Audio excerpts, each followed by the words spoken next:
저는 레나 하트웰, 30살입니다. 지금 저는 레스토랑 부스에 앉아 있는데 엄마가 내 여동생이 내 아파트로 이사할 거야 라고 말하며 방금 지은 미소 때문에 내 와인잔이 아직도 떨리고 있습니다. 엄마는 묻지 않았어요. 맞은편에 앉은 아빠는 이미 고개를 끄덕이고 있었고 마치 오늘 밤 훨씬 전부터 이미 합의한 것처럼 보였습니다. 여동생인 앨리스는 휴대폰에서 눈길조차 주지 않았어요. 그녀는 비웃듯 말했죠. 잠깐만 있을 거야. 나는 그 말들이 우리 사이에 떠다니는 걸 지켜봤어요. 돌처럼 무겁고 권리의식처럼 가벼웠습니다. 나는 대답하지 않았어요. 그저 자네 가장자리를 따라 손가락을 돌리며 침묵이 연기처럼 폐 속에 가라앉도록 내버려 두었습니다. 그러니 너무 편하게 앉기 전에 이 영상을 좋아한다면 좋아요를 누르고 구독해주세요. 물론 진짜로 내가 하는 걸 좋아한다면요. 그리고 여기 있는 동안 어디서 보고 계신지 지금 몇 시인지 알려주세요. 이제 불을 끄고 부드러운 소음을 위해 선풍기를 켜도 좋고 오늘 밤 시작해볼까요? 파스타는 내가 다시 포크를 들기 전에 이미 식어 있었습니다. 나는 천천히 일부러 씹었습니다. 여동생은 이별 이야기를 시작했어요. 전 남자친구가 얼마나 잔인했는지, 모든 게 얼마나 불공평하게 느껴지는지. 아무도 내게 아무것도 묻지 않았어요. 일에 대해서도, 내 삶에 대해서도, 내 공간이 여분의 열쇠처럼 넘겨지는 기분에 대해서도. 하지만 난 익숙해요. 내 아파트는 그냥 어떤 장소가 아니에요. 5년 동안 푼돈을 모으고 작은 사치도 모두 거절하며 쌓아온 곳이죠. 즉흥적인 여행도 없었고 아보카도 토스트도 없었고 무언가가 완전히 망가지기 전엔 새 신발도 없었습니다. 야간 근무와 이른 아침 계약서 읽기, 주말에는 환경평가서를 편집해서 보수도 늦게 주고 감사 인사도 값싼 부업 고객을 위해 일했죠. 내가 직접 샀어요. 기진맥진하고 자부심에 떨리는 손으로 계약서에 서명했죠. 그런데 이제 부모님이 그걸 내주려 해요. 마지막으로 그들이 이렇게 내 의견을 무시했던 건 내가 19살 때였어요. 내 대학 아파트는 몇 년간 연락도 없던 사촌들이 방문할 때 쓰는 가족의 비공식 게스트하우스가 되었죠. 중간고사 끝나고 집에 왔더니 내 침대엔 어린아이가, 옷장엔 여행 가방이 있었어요. 내가 반발하자 엄마는 레나, 이기적으로 굴지마, 넌 책임감 있는 아이잖아 라고 했죠. 그 말이 평생 나를 따라다녔어요. 책임감. 그건 결코 칭찬이 아니었어요. 날 이용해도 된다는 허가증이었죠.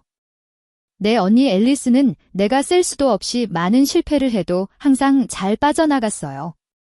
이별할 때마다 집에 오고 취업에 실패할 때마다 게스트룸으로 들어가 부모님은 페퍼민트 차와 넌 이 세상에 너무 창의적이야 같은 수동적 공격성의 칭찬으로 달래줬죠.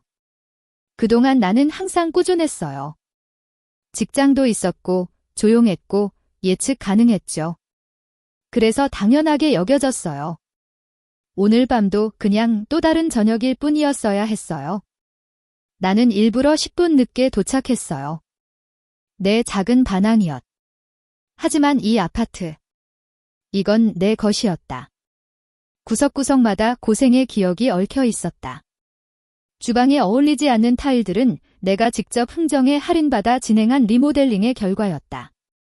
복도에 있는 긁힌 책장은 배달비가 추가로 들어서 빗속을 3블록이나 끌고 온 것이었다.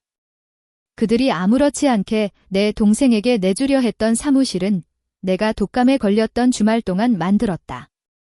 고객이 급하게 제안서를 요청했고 일할 곳이 딱히 없었기 때문이다. 이건 단순한 방들이 아니었다. 이건 상처였다. 내가 직접 얻어낸 것들이었다. 그런데 이제 앨리스는 언제나처럼 아무렇지 않게 들어와 그녀의 드라마와 혼란, 그리고 아빠의 딸이라는 특권의식을 질질 끌고 와서는 내가 그냥 책임감 강한 언니라서 공간도 넉넉하고 침입도 다 받아줄 수 있는 사람인 것처럼 굴며 이곳을 차지하려 한다. 더는 안 된다. 나는 지하 주차장에 차를 세우고 오랫동안 앉아 있었다. 생각하며, 숨을 고르며, 긴장을 풀며. 사람들은 항상 나 같은 사람, 폭발하지 않는 사람들이 다루기 쉽다고 말한다. 하지만 그들은 결코 모른다. 나 같은 사람이 행동하기로 결심했을 때는 이미 늦었다는 걸?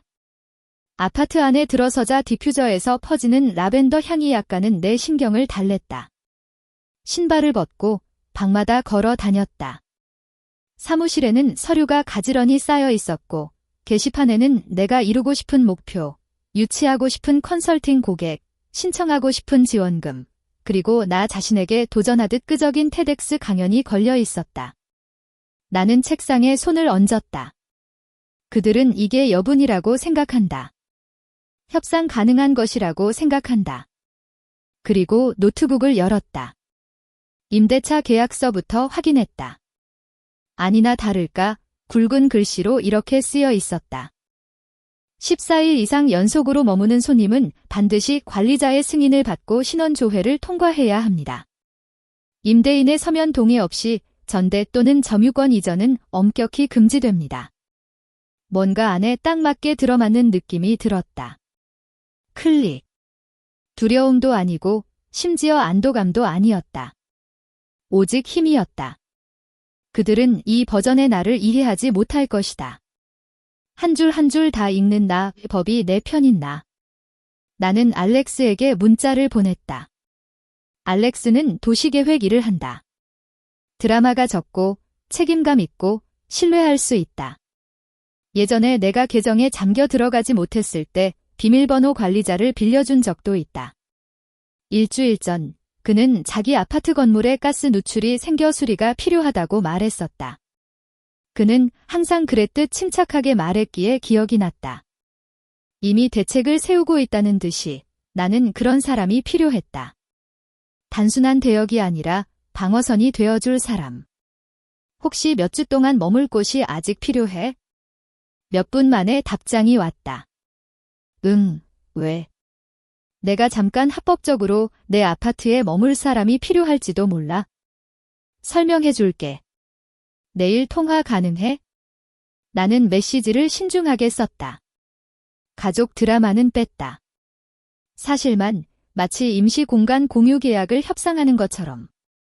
내가 계약서 초안 만들고 건물 관리팀에도 알릴게. 내가 공식 열쇠랑 권한을 가질 거고 나는 그 기간 동안 집에 없을 거야. 그는 관리팀만 괜찮으면 나도 오케이라며 엄지 이모티콘과 함께 답했다. 채팅창을 닫고 몸을 기대었다. 이게 전략이라는 느낌이구나.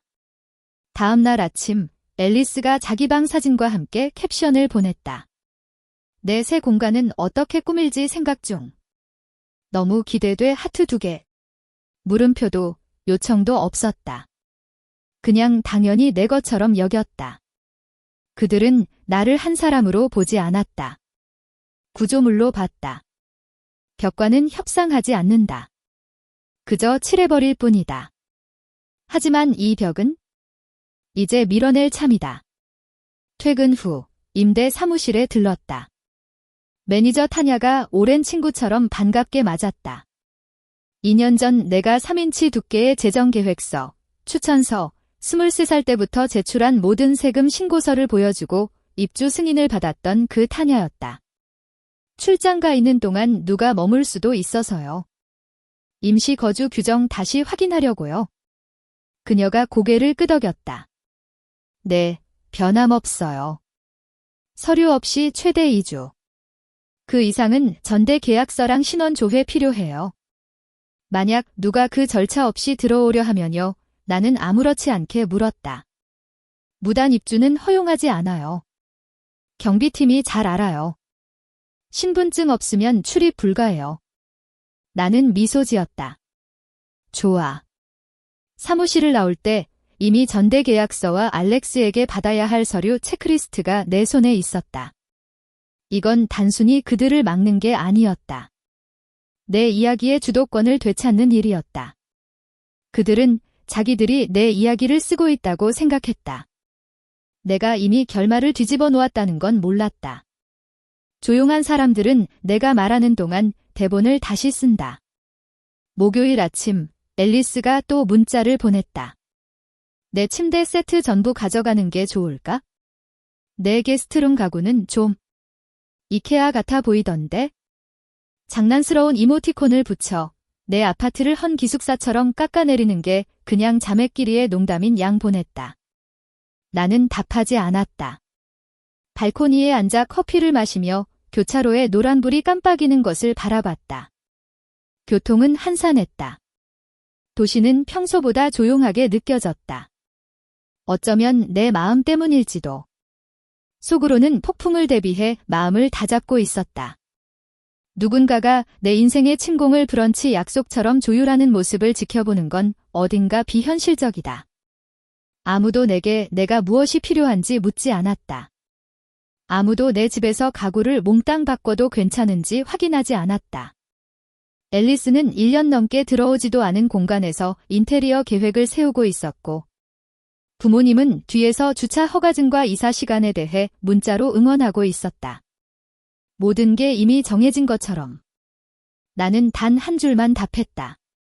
아파트 관련 일정 좀 더 조율 중이야. 다음 주에 다시 연락하겠다고 했다.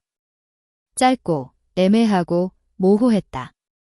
그 말은 내게 시간을 벌어주었다. 그리고 내가 필요한 것은 오직 시간이었으니까. 그날 저녁, 나는 거리 아래 커피숍에서 알렉스를 만났다. 우리는 창가에 앉았다. 그 창은 꽃집벽에 그려진 새들의 벽화를 내다볼 수 있었다. 만나줘서 고마워요. 나는 전대 계약서를 테이블 건너로 밀며 말했다. 이런 일이 흔치 않다는 건 알아요.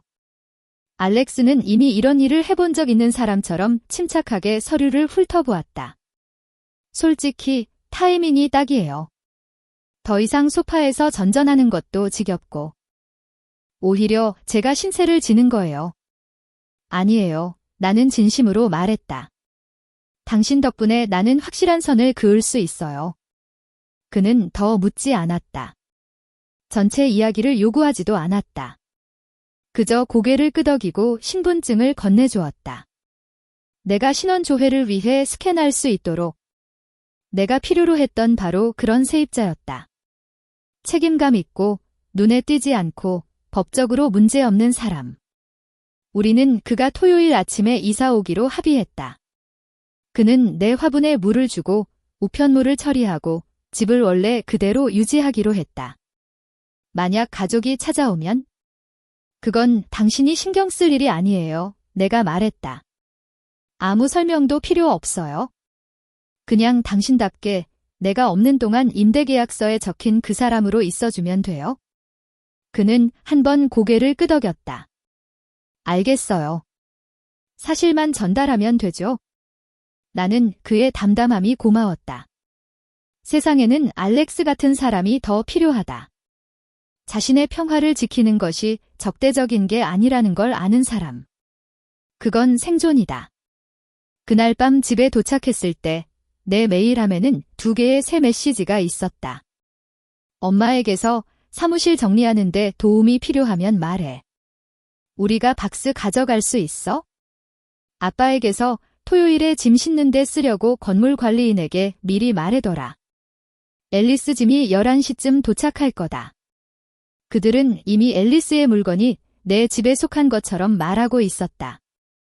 마치 내가 속하지 않은 것처럼.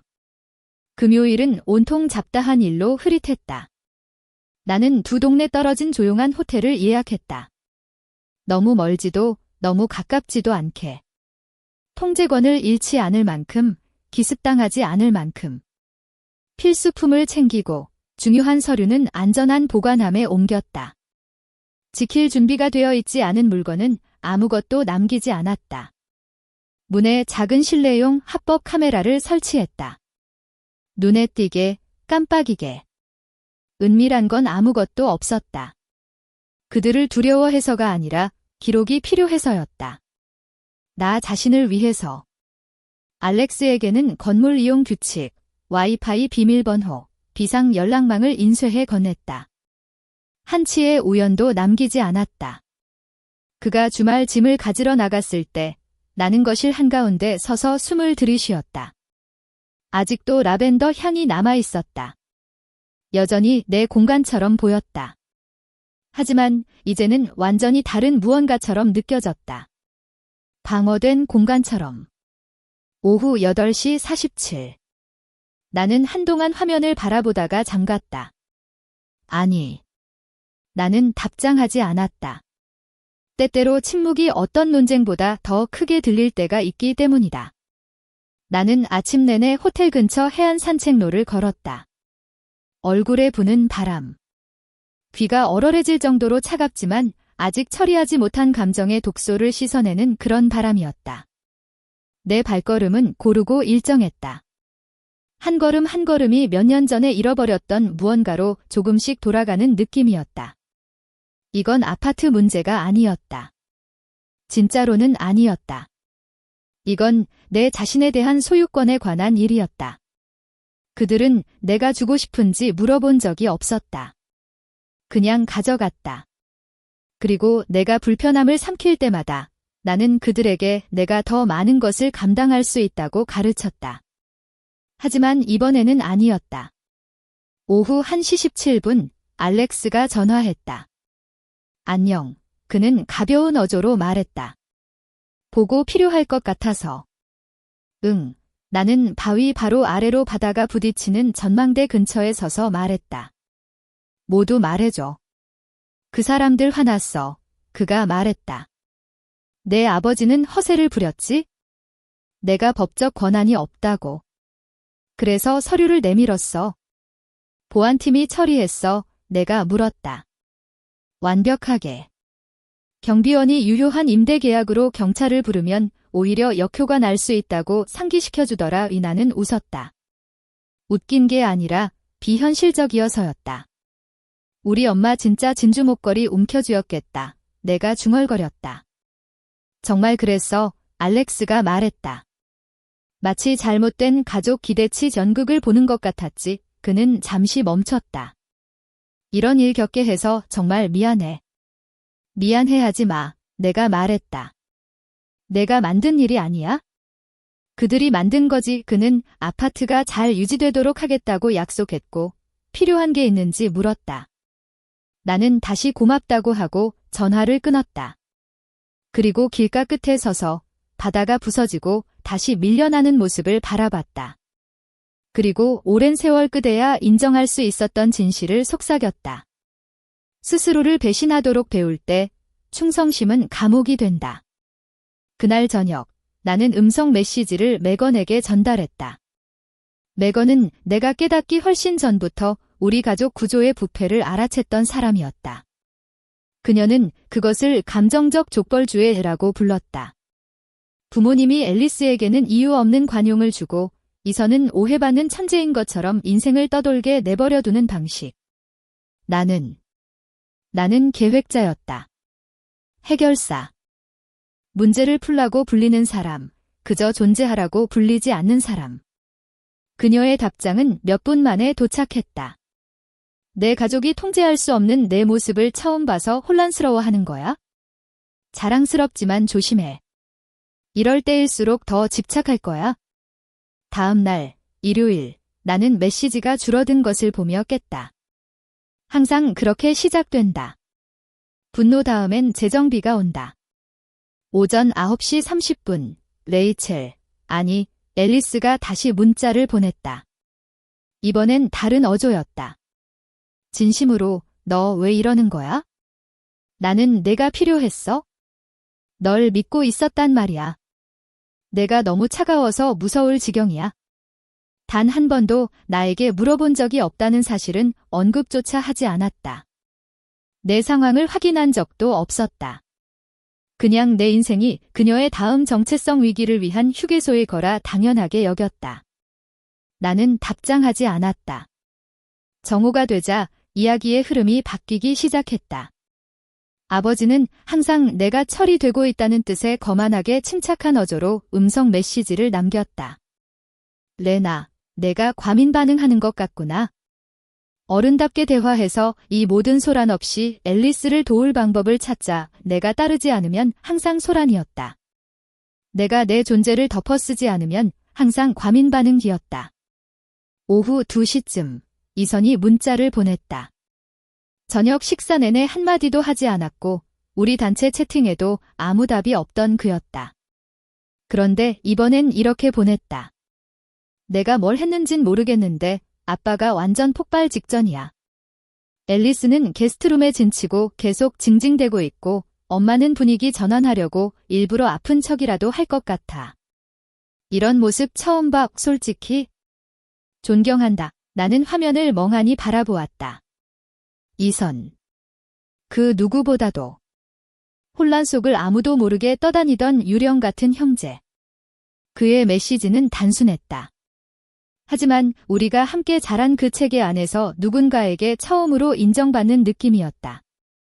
그날 밤, 나는 호텔방에서 촛불을 켜고 일기장에 목록을 썼다. 나는 법을 어기지 않았다.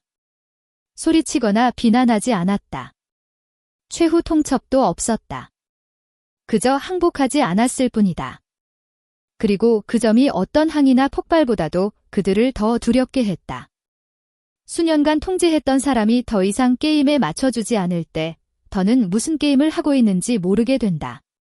다음 날 아침, 월요일, 아버지가 다시 문자를 보냈다. 앨리스 짐이 우리가 매일 돈 내는 렌트 트럭에 있어? 돈이 계속 나가고 있어? 어떻게 하면 좋겠니? 나는 답장하지 않았다. 그들은 나 없이 계획을 세웠다. 이제 나 없이 결과를 감당해야 했다. 그 질문에 담긴 당연함은 숨이 막힐 정도였다. 내 집, 내 공간, 내 인생. 그리고 그들은 자신들의 계획이 무너진 것에 화를 내고 있었다. 그들이 애도하는 것은 상실이 아니라 통제였다. 권력이 저항을 만날 때 그것을 배신이라 부른다. 화요일 아침, 나는 알람보다 먼저 일어났다. 호텔방은 너무 조용했지만 수년 만에 느끼는 평화로움이었다. 벽을 타고 전해지는 간접적인 스트레스도 없었다. 돈 문제나 앨리스의 또 다른 위기에 대한 반쯤들. 곧 내 머리에서 사라질게. 최소한 그것만이라도 해줄 수 있어? 그건 흥미로운 변화였어. 이제 이사 간다 보다는 그저 내 삶을 내 안에 보관하는 것뿐이야 가까웠지. 여전히 물음표는 없었고 진심 어린 부탁도 아니었어. 그냥 포장만 바꾼 침입일 뿐. 나는 간단히 답. 몇 초 후 보안 요원이 도착했다. 그는 젊었고 개의치 않는 듯 했으며 아마 미리 상황을 전달받았던 것 같다. 그가 말을 걸었다. 아버지는 격렬하게 손짓했다. 어머니는 가슴에 손을 얹고 극적으로 행동했다. 앨리스는 입을 움직였지만 아무도 쳐다보지 않았다. 그저 뭔가를 계속 말하고 있었는데 아마 내 이름이었을 것이다. 그리고 엘리베이터 문이 열렸다. 보안 요원이 그들을 그쪽으로 안내했다. 고함도 없었다. 과장도 없었다. 그저 조용한 퇴장이었다. 그들은 아무것도 가지지 못한 채 떠났다. 존엄성조차도. 오전 11시 37분 문자 메시지들이 쏟아지기 시작했다. 아버지, 너 너무 유치하다. 우리에겐 계획이 있었어. 이건 정말 어린애 같다. 어머니, 어떻게 우리를 그렇게 망신 줄 수 있니? 앨리스는 울고 있었어. 앨리스, 이 일 때문에 널 미워해. 이제 넌 내 언니, 누나가 아니야. 각각의 메시지는 다른 전략을 썼다. 권위, 죄책감, 버림받음. 하지만 그 누구도 진짜 진실을 인정하지 않았다. 그들은 한 번도 내게 물어본 적이 없었다. 그저 역할만 정해줬을 뿐이다. 돌보는 사람, 호스트, 배려하는 사람, 책임지는 사람, 불평하지 않는 사람, 존재감 없는 사람. 오늘은 아니었다. 나는 문자 하나를 보냈다. 그들에게가 아니라 맥건에게. 끝났어. 그들이 나타났고 보안이 그들을 돌려보냈어. 알렉스가 완벽하게 처리했어. 그녀의 답장은 즉시 왔다. 너는 다리를 불태웠어. 이제 반대편에 뭔가를 심어. 나는 그녀의 메시지를 오랫동안 바라봤다. 이해하지 못해서가 아니었다. 내 몸으로 그 말을 처음 느꼈기 때문이었다. 이건 단순히 내 아파트 문제가 아니었다. 내가 한 번도 주장해 본 적 없는 영역에 관한 것이었다. 내 시간, 내 사생활, 내게 의견을 구할 권리, 설명 없이 거절할 권리. 오후 2시 17분, 알렉스가 전화했다. 그들은 충격받은 표정이었어. 그가 말했다. 내 엄마는 보안요원에게 잘해보려 했고 아버지는 법적 조치를 운운했어. 앨리스는 자신이 환영받지 못한다는 사실을 믿을 수 없다는 듯이 서 있었고. 넌 어땠어? 우리가 합의한 대로 말했지? 제가 무엇을 제안했냐고요? 저는 누군가의 인생이 점령 가능한 공간이라고 가정하고 일방적으로 결정을 내리지 말라고 제안합니다. 저는 대답하지 않았습니다. 침묵이 스스로 말하게 두었습니다. 정오쯤 어머니는 마지막으로 지름길을 시도했습니다. 앨리스가 그들의 집 소파에 웅크리고 있는 사진과 박스들이 둘러싸고 있는 사진이었습니다. 캡션에는 이렇게 적혀 있었습니다. 이게 내 고집이 만든 결과야. 아니요. 그건 내가 만든 게 아니었습니다. 그건 그들의 가정의 결과였습니다. 그들의 질문 거부, 협상 거부, 내 공간이 내 것임을 인정하지 않는 태도의 결과였습니다. 저는 대화방을 음소거했습니다. 그리고 노트북을 열어 검색했습니다. 내 주변 가족 치료사 다시 그들과 관계를 맺으려면 경계와 전문가가 필요하다고 생각했습니다. 화요일, 아무런 메시지도 오지 않았습니다. 그것 자체가 새로웠습니다. 평화는 아니었지만 재조정이었습니다. 오후 4시 26분, 아버지에게서 단 한 통의 문자가 왔습니다. 우리는 앨리스를 위한 아파트를 알아보고 있다. 내가 지난 일에 대해 이야기할 준비가 되면 알려줘. 거기 있었습니다. 사과도 아니고 인정도 아니었습니다.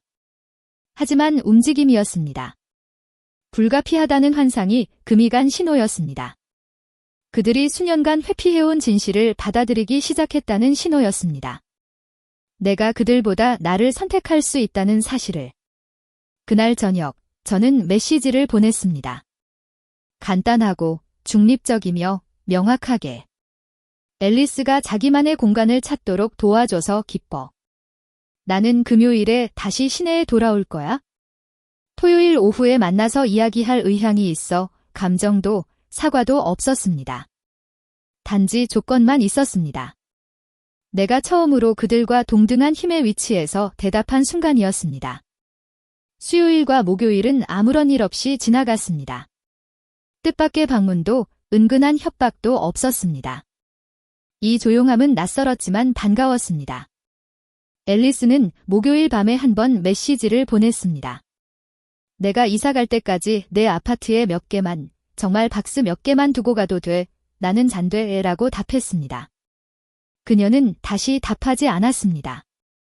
우리가 수년 동안 나눈 대화 중 가장 짧은 대화였지만 가장 솔직한 대화이기도 했습니다. 금요일 아침, 나는 호텔방을 정리했습니다. 공간은 깨끗했고 부드러운 커튼 사이로 빛이 들어왔습니다. 나는 잠시 둘러보았습니다. 집은 아니었지만 안전했습니다. 아이러니컬하게도 나는 부모님 집에서보다 호텔방에서 더 큰 평화를 스스로 만들어냈습니다. 캐리어를 닫으며 거울을 보고 미소를 지었습니다.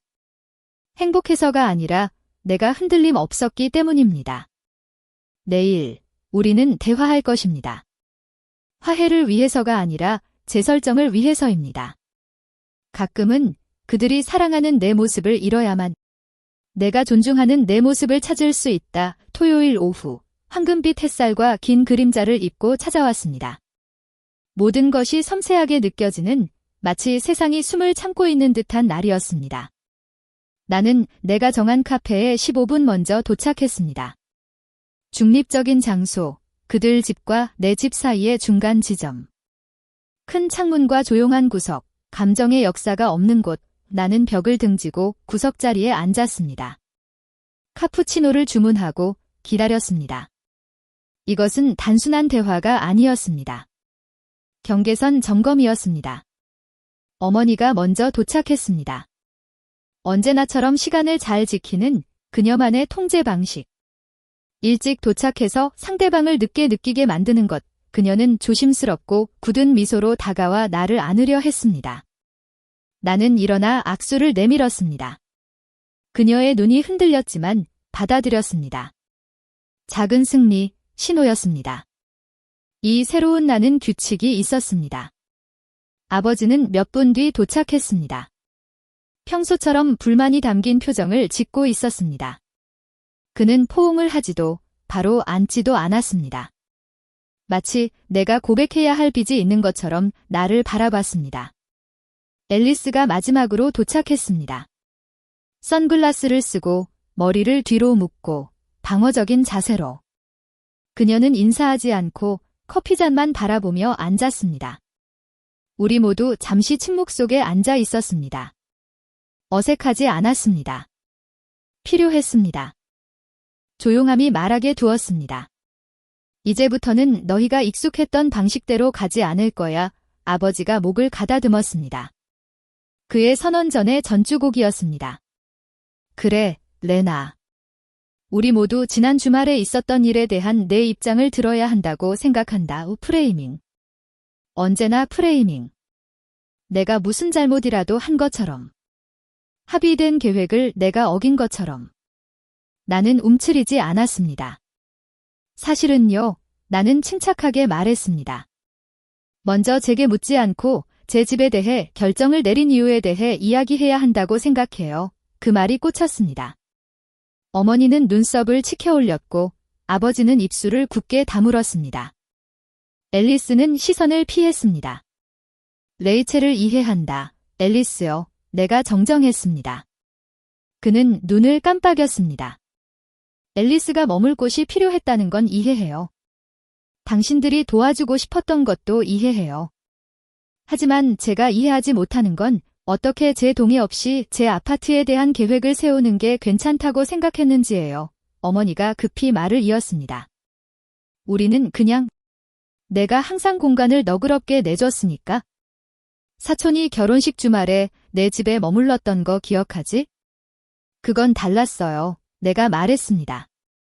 그땐 물어봤고 내가 동의했죠. 이번엔 당신들이 통보했어요. 그건 다릅니다. 아버지는 앞으로 몸을 기울이며 목소리를 굳혔습니다. 이걸 철학적 논쟁으로 만들지 마라.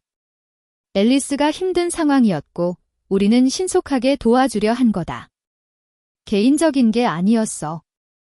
사실 개인적인 일이었어요. 내가 말했습니다. 신속하게 행동한 게 아니라 확신을 가지고 행동했죠. 내가 항상 그렇듯이 내가 예스할 거라고 가정했으니까요. 내 목소리는 높아지지 않았지만 굽히지도 않았습니다. 어머니는 당황한 표정이었습니다. 내가 괜찮은 줄 알았지? 세부사항은 나중에 얘기하려고 했던 거야? 아니에요. 내가 말했습니다. 당신들은 이사 계획을 세웠어요. 배달 일정을 잡았고 제 주소를 알려줬죠. 그건 얘기하려는 계획이 아니라 저 대신 결정한 거예요. 앨리스가 마침내 말을 꺼냈습니다. 그들이 내가 괜찮다고 했어. 그녀가 딱딱한 목소리로 말했습니다. 모든 게 다 정리됐다고. 난 몰랐어. 그녀는 말을 흐렸고 그 문장은 변명처럼 허공에 남았습니다. 나한테 확인해볼 생각은 안 했어. 내가 물었습니다. 그녀는 고개를 숙였습니다. 나는 그냥 내가 항상 도와주는 사람이라고 생각했어. 내가 전에 거절한 적은 한 번도 없었잖아. 그게 바로 고백이었다. 신화가 풀렸다. 나는 고개를 끄덕였다. 맞아. 한 번도 거절하지 않았지? 지금까지는 아버지는 관자놀이를 문지르며 겨우 억누른 듯한 짜증을 보였다. 레나, 이게 가족 사이를 갈라놓을 일은 아니야. 내 말은 알겠다. 이제 앞으로 나아갈 수 있을까? 앞으로 나아간다는 건 내가 말했다. 새로운 규칙이 있다는 뜻이야. 나는 공책에서 접어둔 종이를 꺼내 테이블 위에 놓았다. 나는 이 가족의 일부가 될 의향이 있어? 하지만 동의 없이 역할을 배정받는 사람으로는 아니야. 비상대책으로도 아니고 모두를 위해 내 삶을 다시 짤 거라고 당연하게 생각하는 사람으로도 아니야. 엄마는 종이를 집어들고 훑어보았다. 그건 법적 문서가 아니었다. 그냥 목록이었다. 단순한 경계선. 명확하게 적혀 있었다. 내 집, 시간, 돈에 관한 결정은 반드시 나에게 먼저 묻기. 나와 관련된 일이면 나에게 직접 말하기. 앨리스를 통하거나 단체 문자로 하지 않기. 거절하면 존중하기. 죄책감이나 비난 금지. 아버지는 별로 감명받지 않은 듯 보였다. 이걸 무슨 사업계약서처럼 다루는구나. 아니에요. 내가 말했다. 이번만큼은 동등한 조건을 가진 관계로 다루는 거예요. 오랜 침묵이 흘렀다. 진짜 침묵. 무언가가 바뀌는 그런 순간. 마침내 엄마가 천천히 고개를 끄덕였다. 내 공간이 중요하지 않다고 느끼게 하려던 건 아니었어. 그렇게 느끼게 한 게 아니라 내가 대답했다. 그렇게 보여졌어요. 계속해서. 마지막 말을 할 때 목소리가 살짝 떨렸지만 나는 사과하지 않았다. 내가 항상 그래왔다는 이유만으로 항상 내가 준비되어 있다고 생각하는 걸 그만두길 바란다고 부탁하는 거예요. 이제 앨리스가 나를 바라보고 있었다. 화난 것도 의기양양한 것도 아니었다. 그저 눈을 크게 뜨고 있었다. 미안해, 그녀가 조용히 말했다. 전화했어야 했는데. 물어봤어야 했는데. 나는 고개를 끄덕였다. 고마워. 그 뒤로 대화는 잦아들었다. 앨리스가 두 군데 아파트를 보러 갈 계획이 언급됐다. 엄마는 조심스럽게 말했다. 내가 의견 낼 만한 걸 찾으면 알려줄게. 나는 고개만 끄덕였고 대답하지 않았다. 엄마는 더 이상 밀어붙이지 않았다. 우리가 자리를 뜨려 할 때 앨리스가 내 팔을 살짝 잡았다.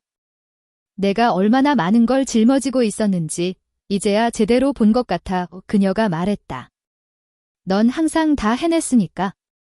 나는 그녀의 눈을 바라봤다. 이제 멈췄어. 그게 나를 망가뜨리고 있었으니까. 앨리스가 고개를 끄덕였다. 잘했어. 우리는 포옹 없이 헤어졌다. 하지만 긴장도 없었다.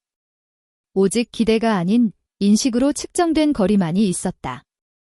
우리가 처음으로 경험한 건강한 분리였다. 햇살이 내리쬐는 거리로 다시 걸어나가는데 내 휴대폰이 울렸다. 메건에게서 온 메시지였다. 어떻게 됐어? 나는 한 문장으로 답했다. 드디어 내 말을 들어줬어. 처음으로 자신을 위해 목소리를 내는 건 배신처럼 느껴진다. 하지만 곧 숨 쉬는 것처럼 자연스러워진다. 나는 일요일 오후에 아파트로 돌아왔다. 조용했다. 내가 떠날 때와 똑같았다. 하지만 이제 뭔가 달라져 있었다. 공간이 아니라 내 안에서. 몇 년 만에 처음으로 나는 가슴을 반쯤 움켜쥔 채 문을 열지 않았다. 방해받을까 긴장하지 않았다. 누군가의 계획이 안에 기다리고 있을 거라 기대하지 않았다. 열쇠가 손에 더 무겁게 느껴졌다. 마침내 오롯이 내 것인 것처럼. 알렉스는 이미 그 아침에 이사를 나갔다. 주방 조리대 위에 쪽지를 남겼다. 내 안식처를 믿고 맡겨줘서 고마워. 너는 내 선을 지켰어. 자랑스러워. 나는 오랫동안 문턱에 서서 그냥 숨을 쉬었다. 반응하지도 준비하지도 않았다. 그저 존재했다. 나는 천천히 방마다 걸었다. 책장은 그대로였다. 서재에는 여전히 커피와 양초의 향이 남아있었다. 라벤더 디퓨저가 구석에서 파랗게 깜박이고 있었다. 앨리스가 자기 분위기엔 너무 투박하다고 했던 내 책상 의자도 내가 둔 자리에 그대로 있었다. 나는 책상 위를 쓸었다. 그리고 느꼈다. 조용한 소유감의 물결. 존엄함. 증거. 그날 저녁 나는 촛불을 켜고 소파에 웅크렸다. 이메일함에는 몇 통의 업무 메시지가 있었다. 급한 건 아니었다. 가족에게서 온 문자는 없었다. 이상하게도 그것이 나를 불안하게 하지 않았다. 오히려 깨끗해진 느낌이었다. 연기 가득한 방을 나와 얼마나 오래 기침했는지 깨닫는 것처럼. 월요일 아침 또 다른 메시지가 왔다. 앨리스였다. 미술 작업실 근처에 원룸을 찾았어. 작지만 내 거야. 이번 주에 점심 먹을래? 우리 둘이서만. 나는 메시지를 한참 바라봤다. 놀라워서가 아니라 그 말이 진짜 같아서. 죄책감도 보여주기식 온기도 없었다. 그저 직접적인 질문. 부드러운 손내밈. 나는 답했다. 좋아. 금요일 괜찮아. 딱 2단어. 하지만 내 세계에선 그것이 치유의 완전한 문장이었다. 우리는 아파트 중간쯤에 있는 태국 음식점에서 만났다. 내가 도착했을 때 그녀는 이미 앉아 아이스티를 마시고 있었고 휴대폰은 엎어져 있었다. 그것 자체가 새로웠다. 안녕, 그녀가 말했다. 안녕, 내가 대답했다. 우리는 형식적인 대화를 하지 않았다. 이미 드러내고 털어놓은 이야기를 반복하지도 않았다. 대신 우리는 오디션도 보지 않은 역할을 맡은 여자들처럼 대화했다. 그녀는 새집 이야기를 했다. 깨진 타일, 잘 안 열리는 옷장문. 좀 마음에 들어, 그녀가 말했다. 완벽하진 않아. 그래도 내 거야. 그리고 나를 바라봤다. 이제야 내가 왜 그렇게 열심히 싸웠는지 알겠어. 나는 아무 말도 하지 않았다. 그럴 필요가 없었다. 그녀가 계속 말했다. 항상 내가 도와주는 걸 좋아한다고 들었어. 손님 맞는 걸 즐긴다고. 나도 그걸 믿고 싶었던 것 같아. 그래야 내가 민폐가 아니라 생각할 수 있었으니까. 그런데 이제 더 잘 알게 됐어? 그녀는 국수를 저으며 부드럽게 말했다. 항상 구원받아야 하는 사람, 망가진 사람으로 있는 게 지쳤어. 내가 한 걸 보면서 더 이상 안전망이 필요하지 않다는 걸 깨달았어. 이젠 내 바닥을 갖고 싶어. 내가 처음으로 그녀가 필요나 연기로 물든 말이 아닌 것을 듣는 순간이었다. 처음으로 그녀가 애정을 갈구하는 딸이 아니라 한 여성의 목소리로 들렸다. 나는 테이블 너머로 손을 뻗어 그녀의 손등을 가볍게 두드렸다. 그녀는 미소 지었다. 그 후의 날들은 조용했다. 하지만 비어있지는 않았다. 엄마가 한 번 문자를 보냈다. 추수감사절에 반찬을 가져올래? 부담되면 안 해도 돼. 나는 하겠다고 했다. 그리고 곧바로 덧붙였다. 올해는 내가 집에서 모임을 열지 않을 거야. 엄마의 답장은 5분 후에 왔다. 알겠다. 간단하게 할게. 항의도 복잡한 죄책감도 없었다. 그저 조정. 작은 변화였다. 하지만 중요했다. 아빠는 일주일 후에 이메일을 보냈다. 짧은 메모였다. 제목도 없었다. 일이 잘 정리되어서 다행이다. 내일 앨리스랑 임대 계약서를 검토할 거야. 명확하게 해줘서 고마워. 진심으로. 따뜻하지도 과장되지도 않았다. 하지만 존중이 담겨 있었다. 아빠에게는 그것이 최고의 칭찬이었다. 다음 가족 저녁 식사에서 나는 변화를 느꼈다. 미묘한 것들이었다. 엄마는 실제로 궁금해서 질문을 했다. 아빠는 대화를 독점하지 않았고 의견도 물었다. 앨리스는 샐러드를 가져왔다. 아무런 드라마도 독백도 없었다. 우리는 그 사건에 대해 이야기하지 않았다. 하지만 아무 일도 없었던 것처럼 행동하지도 않았다. 그것은 마치 해체되는 비계처럼 공기 중에 떠 있었다. 부드럽게. 한 조각씩. 그날 밤 집에 돌아와서 나는 캔버스 가방을 풀고 와인을 한 잔 따랐다. 책상 조명을 켜고 사무용 의자에 앉았다. 그리고 잠시 그냥 주위를 둘러보았다. 거창하게 변한 것은 없었다. 하지만 모든 것이 달라졌다. 내 집은 내 것이었다.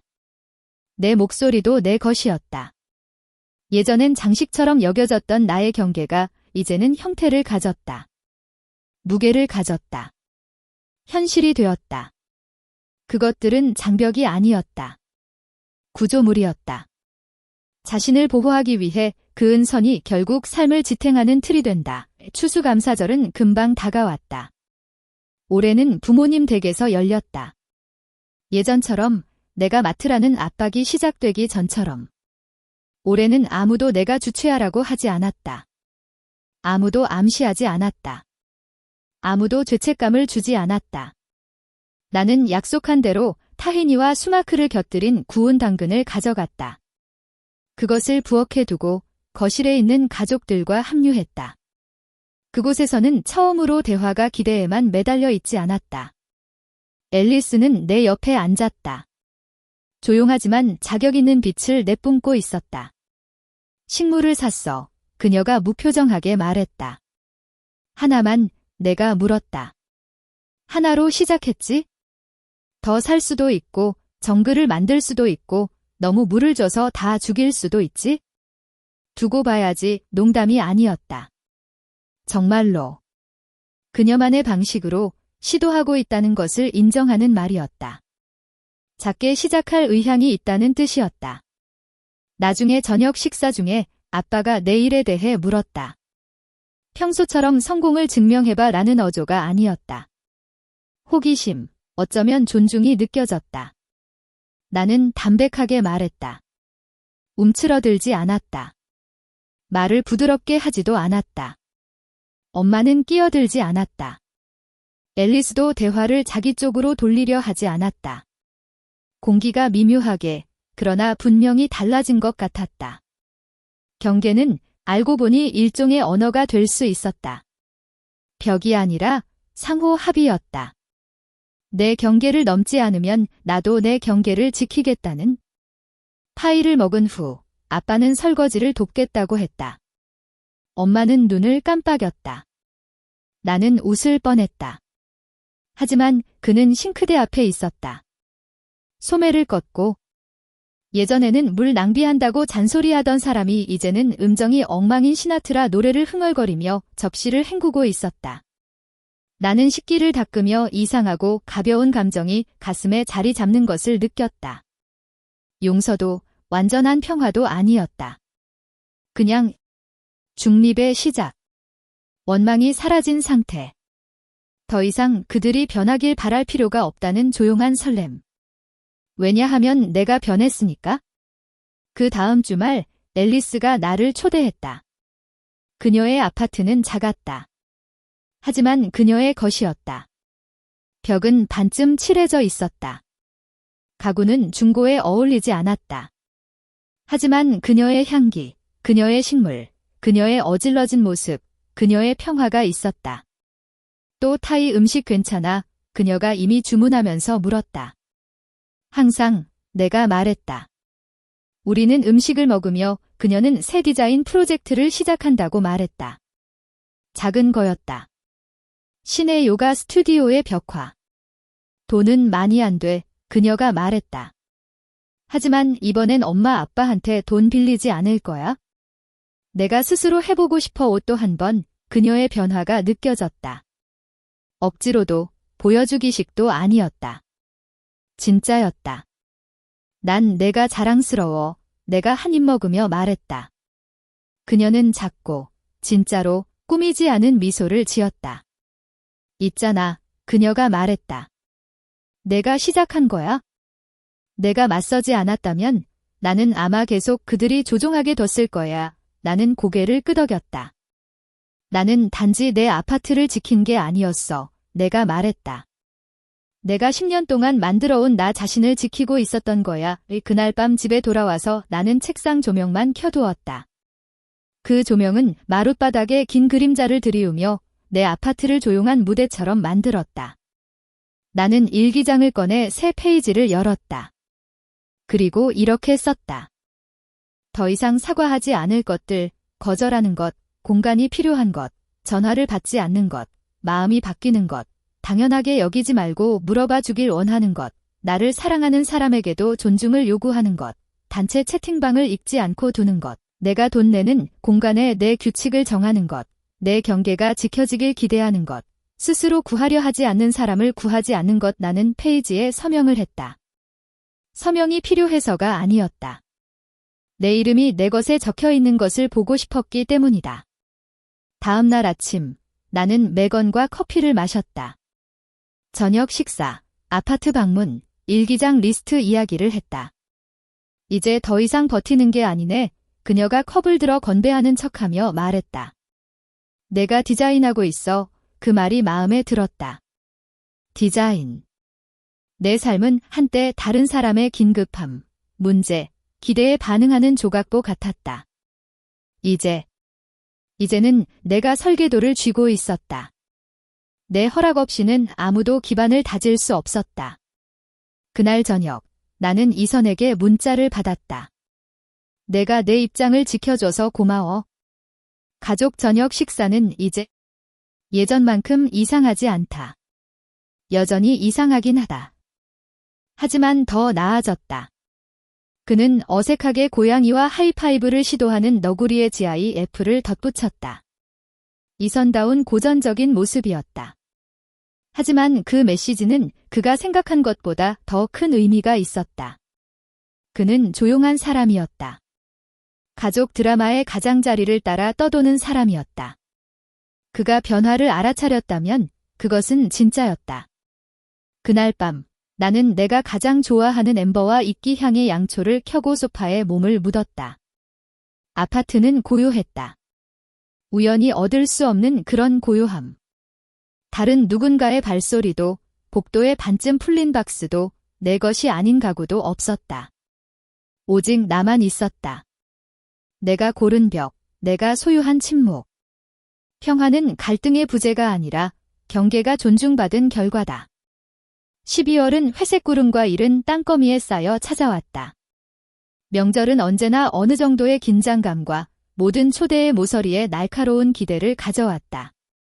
하지만 이번에는 움츠러들지 않았다. 나는 준비하고 있었다. 나는 선택하고 있었다. 그리고 어디에 속해야 하는지 누군가가 말해주기를 기다리지 않았다. 엄마는 그달 첫 번째 토요일에 전화를 걸었다. 음성 메시지는 남기지 않고 부재중 전화만 남겼다. 그리고 문자 메시지가 이어졌다. 올해 크리스마스에 디저트를 가져오는 거 괜찮을까? 내 초콜릿 타르트가 또 먹고 싶어. 어떤 가정도 숨겨진 말도 없었다. 그냥 진짜 질문이었다. 나는 답했다. 응, 타르트 가져갈게. 4시까지 도착할 거야. 그 문장의 끝이 중요했다. 수년 동안 나는 그들이 말하는 시간에 맞춰 도착했다. 이제는 내가 시간을 정했다. 그리고 아무도 이 일을 제기하지 않았다. 12월 둘째 주말, 앨리스가 다시 만나자고 했다. 그녀의 집도 내 집도 아니었다. 그냥 중립적인 곳, 우리는 서점 뒤에 숨겨진 작은 카페에서 만났다. 사람들이 속삭이듯 이야기하고 도자기 컵이 살짝 소서에 부딪히는 조용한 공간. 그녀는 내 맞은편 자리에 앉았다. 몇 년 만에 본 가장 가벼운 표정이었다. 나 상담 시작했어. 그녀의 말은 너무 담백하게 나와서 처음엔 잘 알아듣지 못했다. 정말 내가 놀라서 물었다. 응, 어제 3번째 세션이었어. 상담 선생님이 숙제를 내줬어. 가족이 너에게 준 역할을 적어봐라. 지금까지는 극적인 사람, 엉망진창, 변명거리. 정말 대단한 목록이지. 나는 차를 마시며 천천히 고개를 끄덕였다. 그 목록, 예전엔 내 것이기도 했어? 단지 다른 이름일 뿐. 그녀가 나를 바라보았다. 시선이 단단했다. 그래. 믿음직한 사람. 해결사, 크리스마스 해결사의 유령. 우리는 함께 웃었다. 씁쓸하지 않았다. 마치 취소된 쇼의 전 출연진이 다시 만난 것처럼. 그 순간 모든 걸 알 수 있었다. 그녀는 노력하고 있었다. 용서를 받기 위해서가 아니라 달라지기 위해서. 그게 진짜 변화를 만든다. 그 주 후반, 나는 마트에서 이선을 만났다. 둘 다 마지막 오트밀크를 집으려다 멈추고 웃음을 터뜨렸다. 이거 봐, 그가 장난스럽게 말했다. 유행하는 대체율을 두고 싸우고 있다니. 우리가 대체 뭐가 된 거지? 우리는 계산대줄에서 이런저런 얘기를 나눴다. 그가 몸을 앞으로 기울이고 목소리를 낮췄다. 전에 말한 적 없지만 내가 집 전체를 바꿨어. 나는 고개를 갸웃했다. 어떻게? 그는 어깨를 으쓱했다. 조용해졌어. 말을 덜 한다는 게 아니라 덜 연기하는 거지? 엄마도 이제 뭔가를 물어봐. 진짜 질문을. 아빠는 여전히 뻣뻣하지만 그마저도 좀 누그러졌어. 그는 잠시 멈췄다. 가끔은 한 사람이 브레이크를 밟아야 모두가 기차가 너무 빨리 달린다는 걸 알아차려 나는 눈을 깜빡였다. 그가 한 말 중 가장 명확한 말 같았다. 고마워, 내가 말했다. 그가 웃었다. 이제 오트밀크 내놔. 크리스마스 전 며칠은 차갑고 느리고 사색적이었다. 나는 대부분의 밤을 집에서 보내며 양초를 켜고 책을 읽고 싱크대에서 시리얼만 먹는 대신 진짜 저녁을 만들었다. 내 아파트는 다시 신성하게 느껴졌다. 거창한 의미가 아니라 조용한 방식으로. 나는 사무실을 조금 재배치했다. 화이트보드를 걸었다. 맨 위에 썼다. 내 것. 그 아래에는 새해에 시작하고 싶은 작은 프로젝트들을 적었다.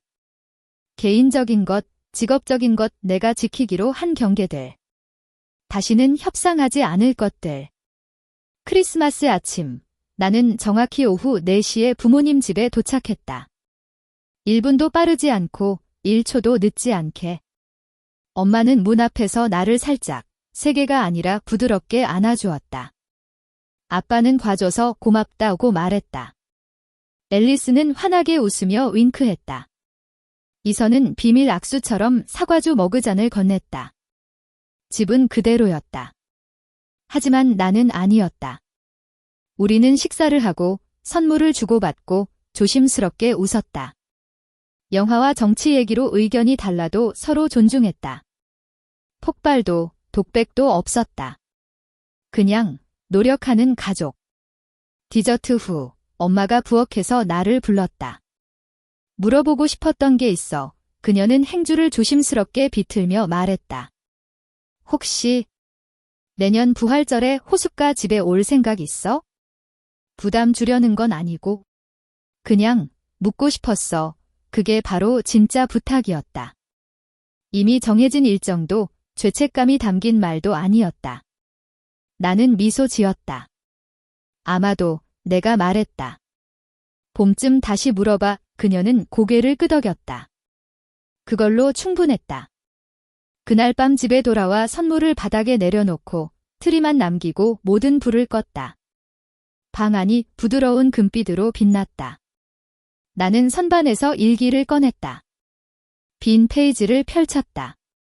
맨 위에 썼다. 평화란 이런 것, 부탁을 받는 것, 두려움 없이 거절하는 것, 원망 없이 수락하는 것, 침묵을 소유하는 것, 내가 선택해서 들어온 방에서 내가 속해 있음을 아는 것, 움찔하지 않고 듣는 것, 나를 지우지 않고 사랑하는 것, 잊지 않으면서 용서하는 것, 건강할 때 머무는 것, 그렇지 않을 땐 떠나는 것. 맨 아래에 썼다. 내가 오디션 보지 않은 역할은 더 이상 맞지 않는다. 그리고 그 아래에 가족을 위해서도 아니다. 치유는 가장 조용한 형태의 혁명이다. 하지만 모든 것을 바꾼다. 1월은 폭죽 소리가 아니라 고요함과 함께 찾아왔다. 텅 빈 것이 아니라 얻어낸 듯한 조용함. 대부분의 해에는 이미 플래너의 목표를 끄적여두고 2월이면 깨질 결심들을 세우며 새해를 시작했다. 하지만 이번에는 거창한 선언이 없었다. 오직 다짐만 있었다. 그리고 매일 싸워야 했던 경계들이 이제는 자연스러워졌다. 새해 2번째 일요일, 어머니에게서 전화가 왔다. 놀랄 일은 아니었다. 놀라웠던 건 그녀의 시작이었다. 그냥 안부나 묻고 싶어서 전화했어, 라고 하셨다. 계획 얘기 아니고, 앨리스 얘기도 아니고, 그냥 너희 나는 언제쯤 화제가 바뀔지 기다렸다. 그런 일은 없었다. 우리는 책에 대해, 그녀가 새로 가본 식당에 대해, 아무것도 아닌 것, 그리고 모든 것에 대해 이야기했다. 억지로 하는 것도, 조종하는 것도 아니었다. 드디어 평등했다. 그 주 후반, 문 앞에 소포가 도착했다. 쪽지는 없었다. 작은 정사각형 상자 하나. 안에는 액자에 담긴 내 7살 사진이 있었다. 어린 시절 집 현관에서 책을 읽고 있던 나 뒷면에는 어머니의 글씨로 노란 포스트잇이 붙어 있었다. 넌 항상 내 세상을 스스로 만들었지? 이제야 그걸 조금 이해하게 된 것 같아 나는 소파에 앉아 두 손으로 액자를 들었다. 사진 속 소녀는 맨발이었다. 무릎에는 상처가 있었고 눈은 집중해 있었다. 걱정도 두려움도 없었다. 직장에서도 변화가 시작됐다. 더 자주 회의에서 내 의견을 말했다. 남을 감동시키기 위해서가 아니라 바로잡기 위해서였다.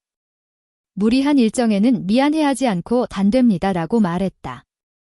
내 말을 자주 묵살당하던 후배 컨설턴트를 멘토링하기 시작했다. 그녀는 바로 눈치챘다.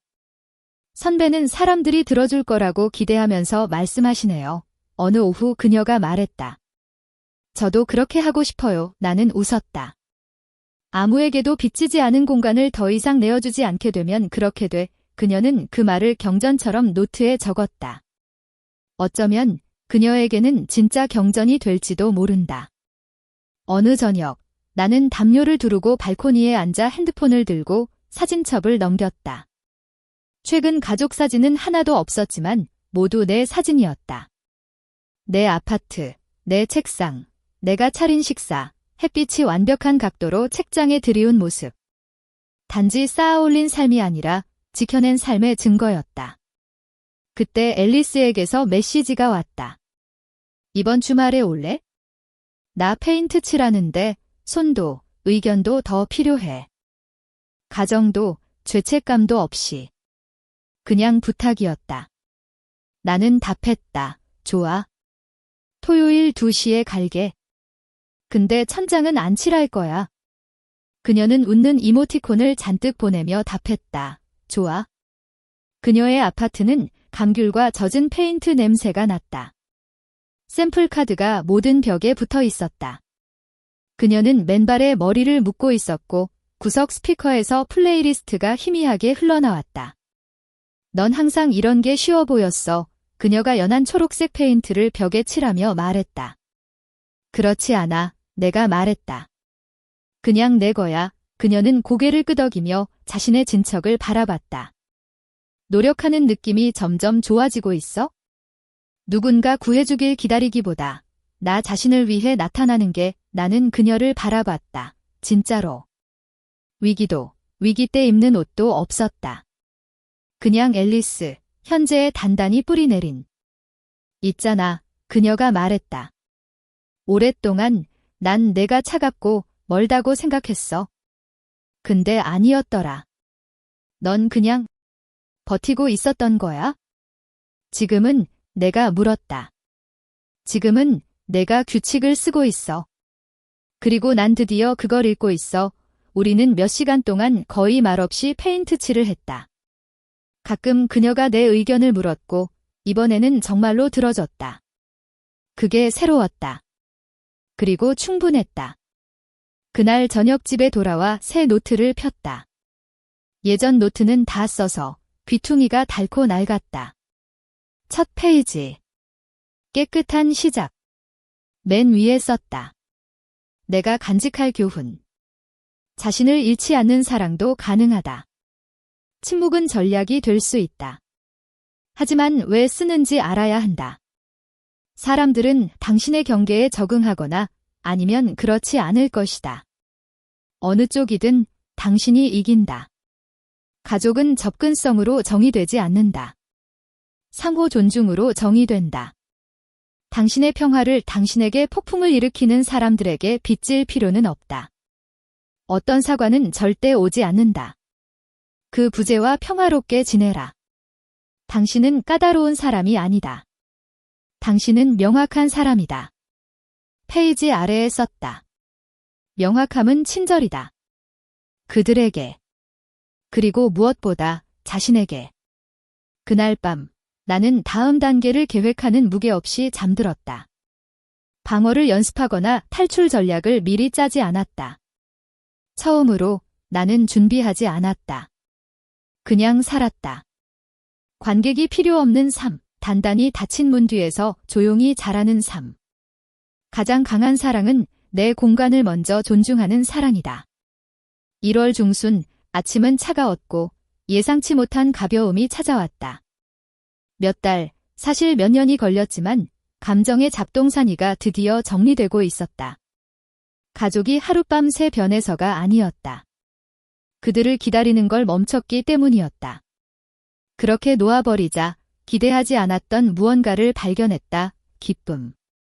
극적이지도 영화 같지도 않은 그저 꾸준하고 단단한 기쁨. 자신의 가치를 증명하려 애쓰지 않고 그냥 존재하는 데서 오는 기쁨. 어느 화요일 아침 나는 거울 앞을 지나며 멈췄다. 겉모습은 달라지지 않았다. 하지만 서 있는 자세가 달랐다. 어깨를 펴고 턱을 들고 예전엔 불안이 머물던 눈에 부드러움이 있었다. 예전엔 내 모습을 보면 움츠러들었다. 이제는 마치 드디어 존중할 수 있는 사람을 만난 것처럼 고개를 끄덕였다. 그 주, 매건이 자신이 진행하는 커뮤니티 워크숍에 초대했다. 이름이 번아웃 없는 경계야. 그녀가 말했다. 너도 와. 아니, 내가 가르쳐야 할 판이야. 나는 웃었다. 하지만 그날 밤, 만약 내가 정말로 가르친다면 무슨 말을 할지 목록을 적어봤다. 자신을 배신하길 기대하는 사람들을 실망시켜도 괜찮다. 침묵은 동의가 아니다. 당신은 차가운 사람이 아니다. 통찰력 있는 사람이다. 경계는 벽이 아니다. 당신이 열쇠를 쥔 잠금 장치가 있는 문이다. 나는 노트북을 닫고 미소를 지었다.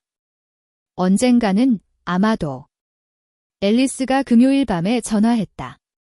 위기도 부탁도 아니었다. 그냥 인사하고 싶었어. 그녀가 말했다. 그리고 고마워.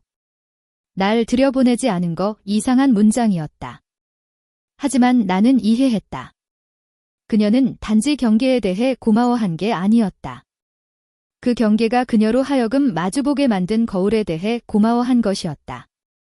내 결정의 무게를 느낄 필요가 있었어. 그녀가 말했다. 내가 그걸 줬어. 아니야. 나는 조용히 말했다. 나는 그저 낙하를 완충하지 않았을 뿐이야. 일요일은 햇살과 봄 냄새가 나는 산들바람과 함께 찾아왔다. 나는 창문을 열었다. 공기가 아파트를 휩쓸며 리셋 버튼을 누르는 듯 했다. 그리고 정리를 시작했다. 충동에서 비롯된 정리가 아니라 의도적인 정리였다. 기타 가족 물품지라고 적힌 상자를 열었다. 안에는 오래된 카드, 사진, 낙서가 있었다. 그중 대학 졸업 때 아버지가 준 카드가 눈에 띄었다.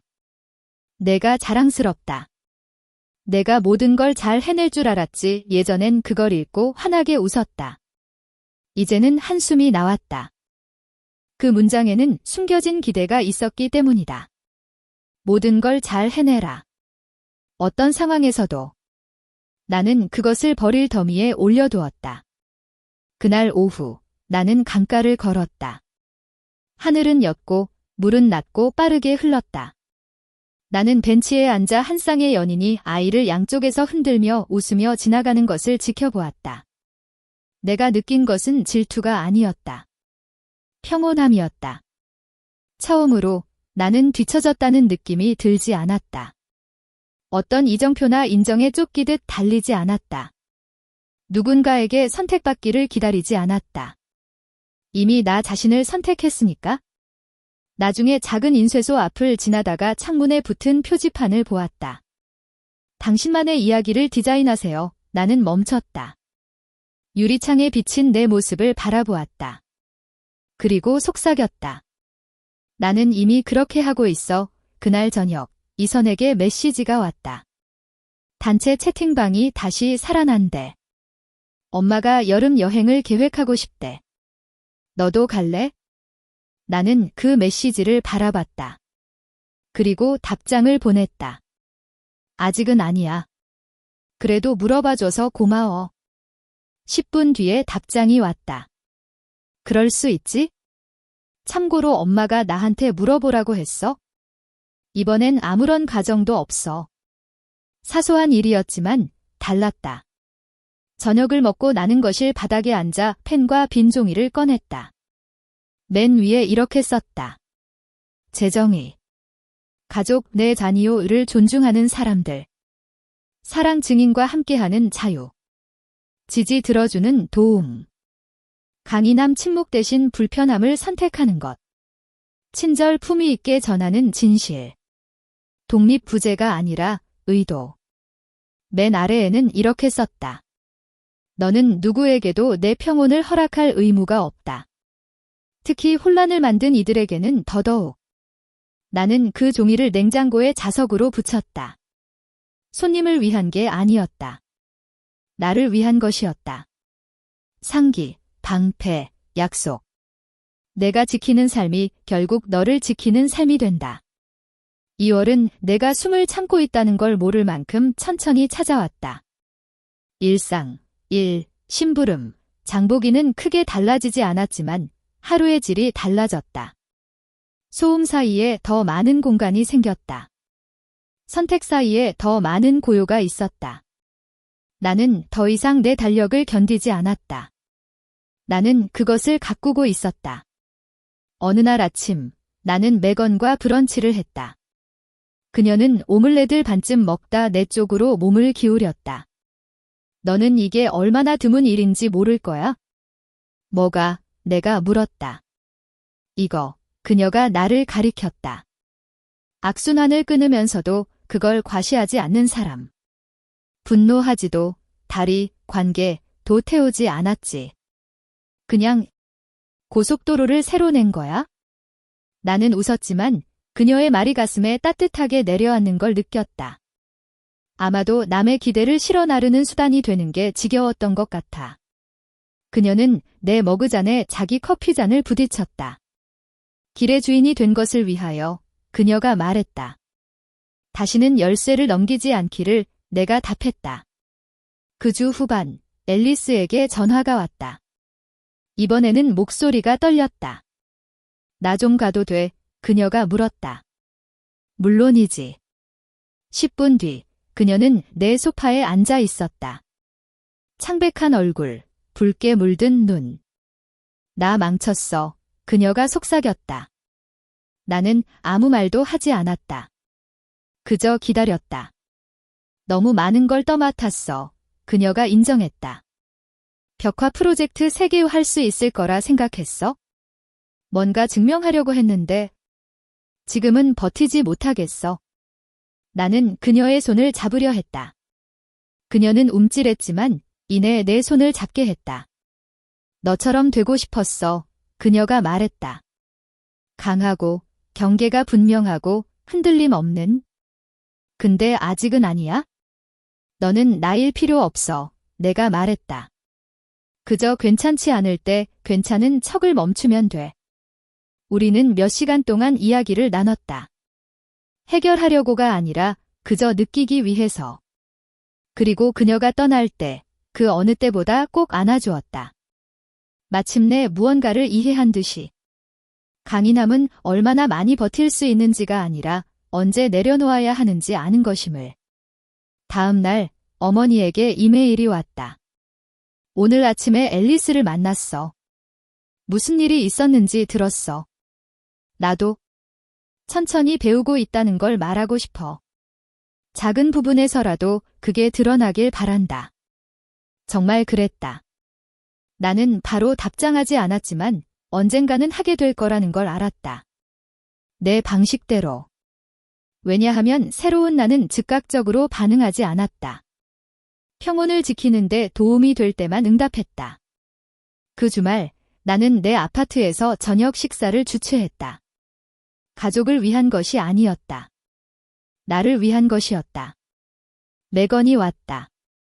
앨리스도 나중에 와인 한 병과 조심스러운 미소를 안고 왔다. 직장 동료 2명도 들렀다. 우리는 먹고, 웃고, 영화 결말을 두고 토론하고, 굳이 채우지 않아도 되는 조용한 침묵을 나눴다.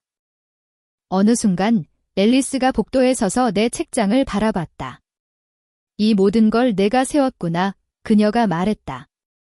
내가 선택했어. 구석구석. 나는 고개를 끄덕였다. 이제 너도 할 수 있다는 걸 알게 됐지?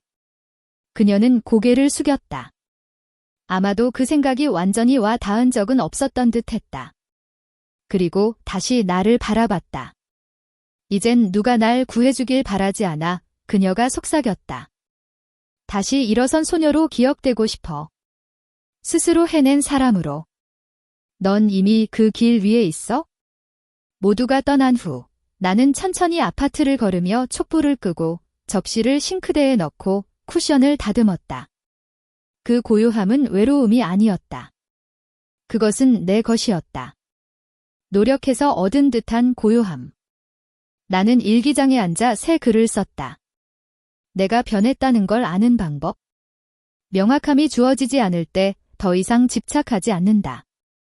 어떤 자리에도 앉기 위해 내 자신을 억지로 구부리지 않는다. 말하기 전에 잠시 멈춘다.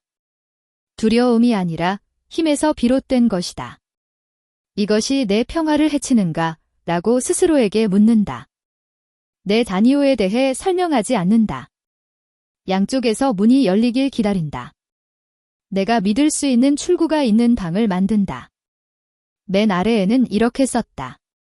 사람들을 사랑하면서도 이렇게 말할 수 있다. 이렇게는 안 돼. 노트북을 덮으면서 마지막으로 한 번 더 주위를 둘러봤다.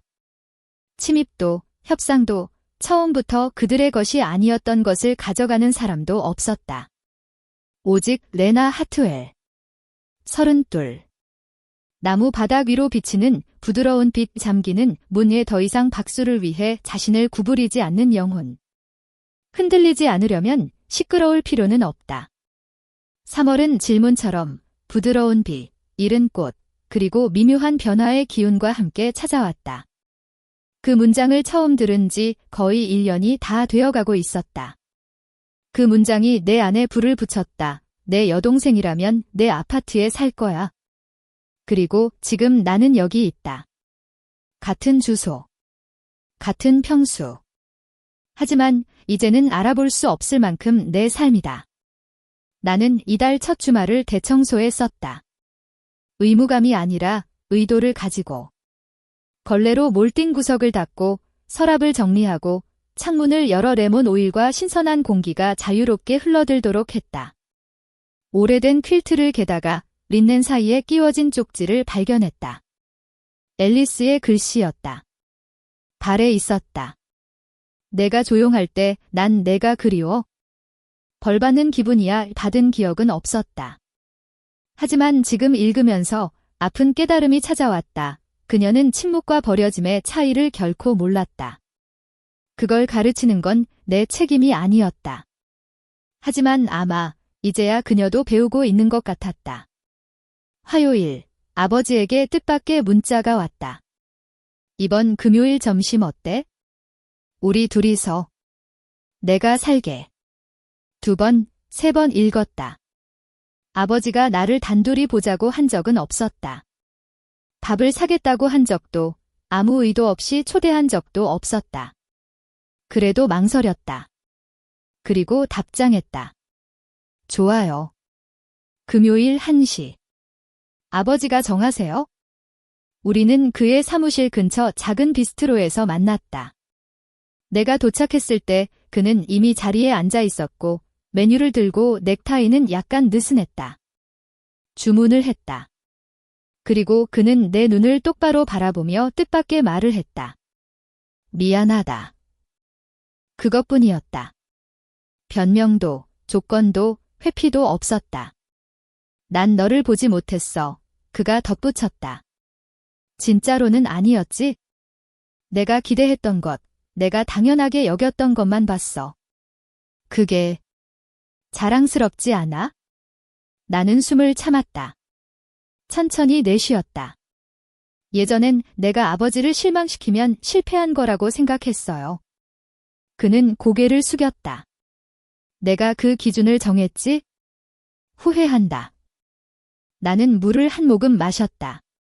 침묵이 길게 이어졌다. 그리고 고개를 끄덕였다. 그런 우리 모습은 이제 없어요. 내가 말했다. 하지만 이 점심, 어쩌면 더 나은 무언가의 초안일지도요.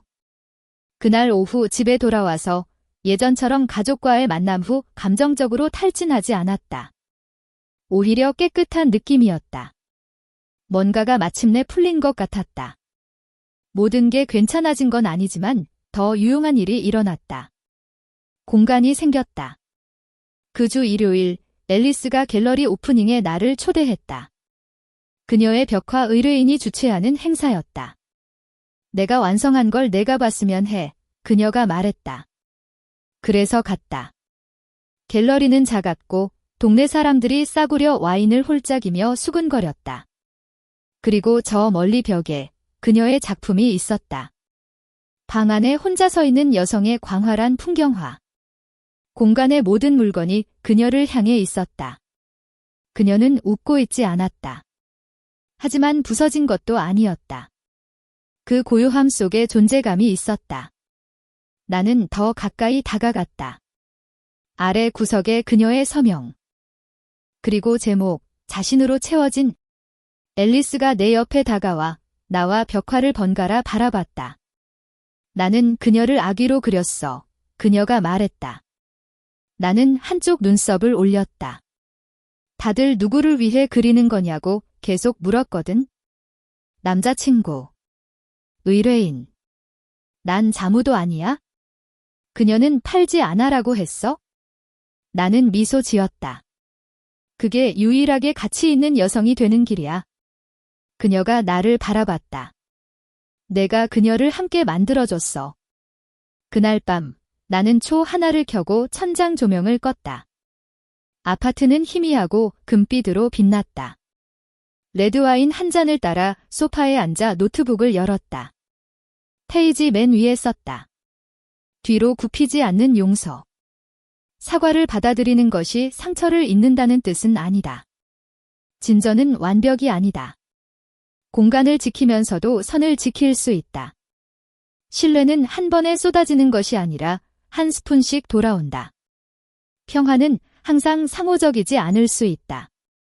그건 괜찮다. 성장을 방해한 사람들에게 내 성장을 설명할 필요는 없다. 거리는 벌이 아니라 보호의 한 형태다. 그리고 썼다. 마무리는 남이 닫아주는 문이 아니라 내가 직접 타는 자물쇠다. 잠자기 전 나는 창가에 서서 가로등 불빛이 비에 젖은 인도의 반짝이는 모습을 바라봤다. 처음으로 나는 누군가를 기다리지 않았다. 발소리도, 노크도, 문 앞에 여행 가방도 없었다. 오직 나만. 내 집에서. 나누지 않고. 방해받지 않고. 미안해하지 않고. 지켜지기 위해 자신을 지우는 것만큼 외로운 일은 없다. 난 이제 그만할 거야? 봄은 갑작스러운 꽃이 아니라 천천히 녹는 것에서 시작됐다. 얼마나 오랫동안 추웠는지 잊게 만드는 그런 느린 해빙. 조용한 일상의 리듬 속에서 무언가가 조용히 변화하고 있었다. 내 경계는 더 이상 울타리만이 아니었다. 그것은 건축물, 지지대, 더는 장애물이 아니었다. 그리고 그것들은 잘 버티고 있었다. 4월 초, 나는 우편으로 청첩장을 받았다. 앨리스도, 먼 친척도 아닌 이선에게서였다. 6월에 열린다고 했다. 작은 포도밭 예식. 하객은 20명으로 제한. 그리고 내 이름이 봉투에 인쇄되어 있었다. 덧붙인 듯이 동반 1인이나 손글씨가 아니라 타자로. 중앙에. 의도적으로. 안에는 개인적인 쪽지가 들어 있었다. 레나, 꼭 오지 않아도 돼. 오고 싶으면 환영이야. 아무런 기대도 없어. 그냥 진심이야. 에단이 자율성의 언어로 말하는 걸 처음 들은 순간이었다. 그리고 그건 중요했다. 나는 그 카드를 책장 위에 올려두었다. 바로 참석 여부를 답하지 않았다. 예전의 나처럼 찬반 목록을 만들지도 않았다. 그냥 기다렸다. 그 느낌이 어떤지 보기 위해. 그 주 후반, 나는 또다시 엄마를 우연히 만났다. 하필이면 서점에서. 논픽션 코너. 엄마는 어른의 관계와 자기 경계에 관한 책을 넘기고 있었다. 나를 보자 엄마는 얼어붙었다. 그리고 천천히 책을 팔 아래로 감췄다. 여기서 널 볼 줄 몰랐네, 엄마가 말했다. 엄마가 그런 책 읽고 있을 줄은 몰랐어, 내가 말했다. 엄마는 약간 어색하게 웃었다. 따라잡으려고 이번엔 내가 침묵을 지키게 했다. 엄마는 위층 카페를 가리켰다. 이야기할래? 나는 고개를 기울였다. 시간 있니? 같이 가자도 아니었다. 그냥 원하냐고. 나는 고개를 끄덕였다. 우리는 거의 1시간 동안 이야기를 나눴다. 주로 평범한 것들, 일, 날씨, 책에 대해. 그리고 갑자기 엄마가 말했다. 내가 엄마를 얼마나 따라하고 있었는지 몰랐어? 내가 나를 따라하지 않게 된 후에야 그건 죄책감이 아니라 그냥 사실 날 것 그대로였다. 난 널 보호한다고 생각했어. 엄마가 덧붙였다. 변수를 통제하면서. 집, 일정, 이미지까지. 알아, 내가 말했다. 그리고 그건 공평하지 않았어. 그래, 아니었지. 엄마는 조금 찡그렸다. 그리고 나를 부드럽게 만드는 유일한 문장을 말했다. 처음부터 다시 하자는 게 아니야. 그냥 내가 벽을 내릴 준비가 되면 그 바깥에 앉을 자리를 달라는 거야. 그날 밤 집에 돌아와서 나는 울지 않았다. 일기도 쓰지 않았다. 무너져 내리지도 않았다. 차를 끓였다. 팟캐스트를 들었다. 발코니에 앉아 도시가 숨 쉬는 걸 지켜봤다. 내가 되어가는 여자는 더 이상 모든 올리브 가지를 해부할 필요가 없었다. 어떤 것들은 그냥 존재해도 됐다. 토요일, 나는 앨리스를 만나 산책을 했다. 우리는 동네 길거리 축제를 거닐며 값비싼 레모네이드를 맛보고 수제 도자기를 구경하고 아무도 울지 않을 만한 이야기만 나눴다. 그리고 오래된 레코드 슬리브 더미를 보다가 그녀가 말했다. 너 결혼식 갈 거지? 나는 그녀를 흘끗 쳐다봤다. 아직 모르겠어. 그녀는 고개를 끄덕이고 말했다. 이제 더 이상 아무도 지키지 않아도 돼. 나조차도 그 순간 깨달았다. 그녀가 내가 그랬다는 걸 처음 인정한 거였다. 그날 밤 나는 노트에 한 문장만 썼다. 나는 더 이상 사랑이라는 이름으로 인지를 잡지 않는다. 월요일, 나는 참석한다고 답장을 보냈다. 에단에게. 더 이상 안전함을 느끼기 위해 집에 머물 필요 없는 내 모습에게. 나는 네이비 드레스를 샀다. 우아하고 강한 선, 반짝임도 부드러움도 없이. 그건 갑옷이 아니었다. 깃발이었다. 그것을 티슈지에 곱게 접으면서 나는 아파트를 둘러봤다. 무성한 식물들, 가득 찬 책장, 온전한 침묵. 이 공간, 이 삶은 더 이상 내가 지켜야 할 것이 아니었다. 이제는 누군가를 초대할 수 있는 무언가가 되었다. 신중하게, 의도적으로, 내가 직접 쓴 초대 명단으로. 용서는 지우는 게 아니다. 빨간 펜을 들고 온전히 내가 통제하며 편집하는 것이다. 6월은 무언가를 이뤄낸 사람만이 누릴 수 있는 따뜻함과 함께 찾아왔다. 손상 통제의 인위적인 열기가 아니라 재정렬의 부드러운 빛, 조용한 귀환. 더 이상 타인의 기대에 휘둘리지 않는 이야기들. 나는 참석한다고 답했다. 드레스를 샀다. 그리고 그 자리에 가는 의미와 평화를 이뤘다. 남을 위해서가 아니라 나를 위해서. 포도원은 라인밸리에 있었다. 도시에서 몇 시간 떨어진 오래된 나무와 언덕 사이에 자리 잡은 곳 운하는 혼자 운전해서 갔다. 창문을 내리고 음악은 낮게 틀고 숨은 고르게 쉬었다. 머릿속엔 아무런 대본도 예상되는 갈등도 연습한 대사도 없었다. 오직 존재만이 있었다. 도착하니 에단이 밖에서 직원들에게 지시를 내리고 테이블 세팅을 조정하고 플레이리스트를 3번 확인하고 있었다. 그가 나를 보자 돌아섰다. 잠시 우리는 아무 말도 아무 움직임도 없었다. 그리고 그가 다가와 말했다. 여기 내 자리가 있는 것 같아 보여? 와줘서 고마워도 예쁘다도 아니었다. 자율성을 내포한 문장이었다. 맞아, 내가 말했다. 내가 알아봐줘서 기뻐. 식은 단순했다. 솔직했다. 강요되지 않았다. 마이크를 가질 자격 없는 이들의 연설도 연합인 척하는 공연도 없었다. 오직 사랑만이 분명하게 말해지고 부드럽게 안겼다. 나는 뒤쪽에 앉았다. 앨리스 옆에. 그녀는 서약 중에 한 번 나를 바라보며 입모양으로 말했다. 진짜 같아. 정말 그랬다. 식후 칵테일아워의 부드러운 정적 속에서 아버지가 다가왔다. 그는 탄산수 2잔을 들고 있었다. 내가 좋아하는 걸 한 번도 말한 적 없는데도 기억하고 있었다. 기억나, 그가 건넸다. 나는 받아들고 한 모금 마셨다. 기다렸다. 연설은 없어, 그가 말했다. 그냥 고마워. 이렇게 모든 면에서 나타나줘서 나는 고개를 끄덕였고 처음으로 그를 바로잡아야겠다는 충동이 들지 않았다.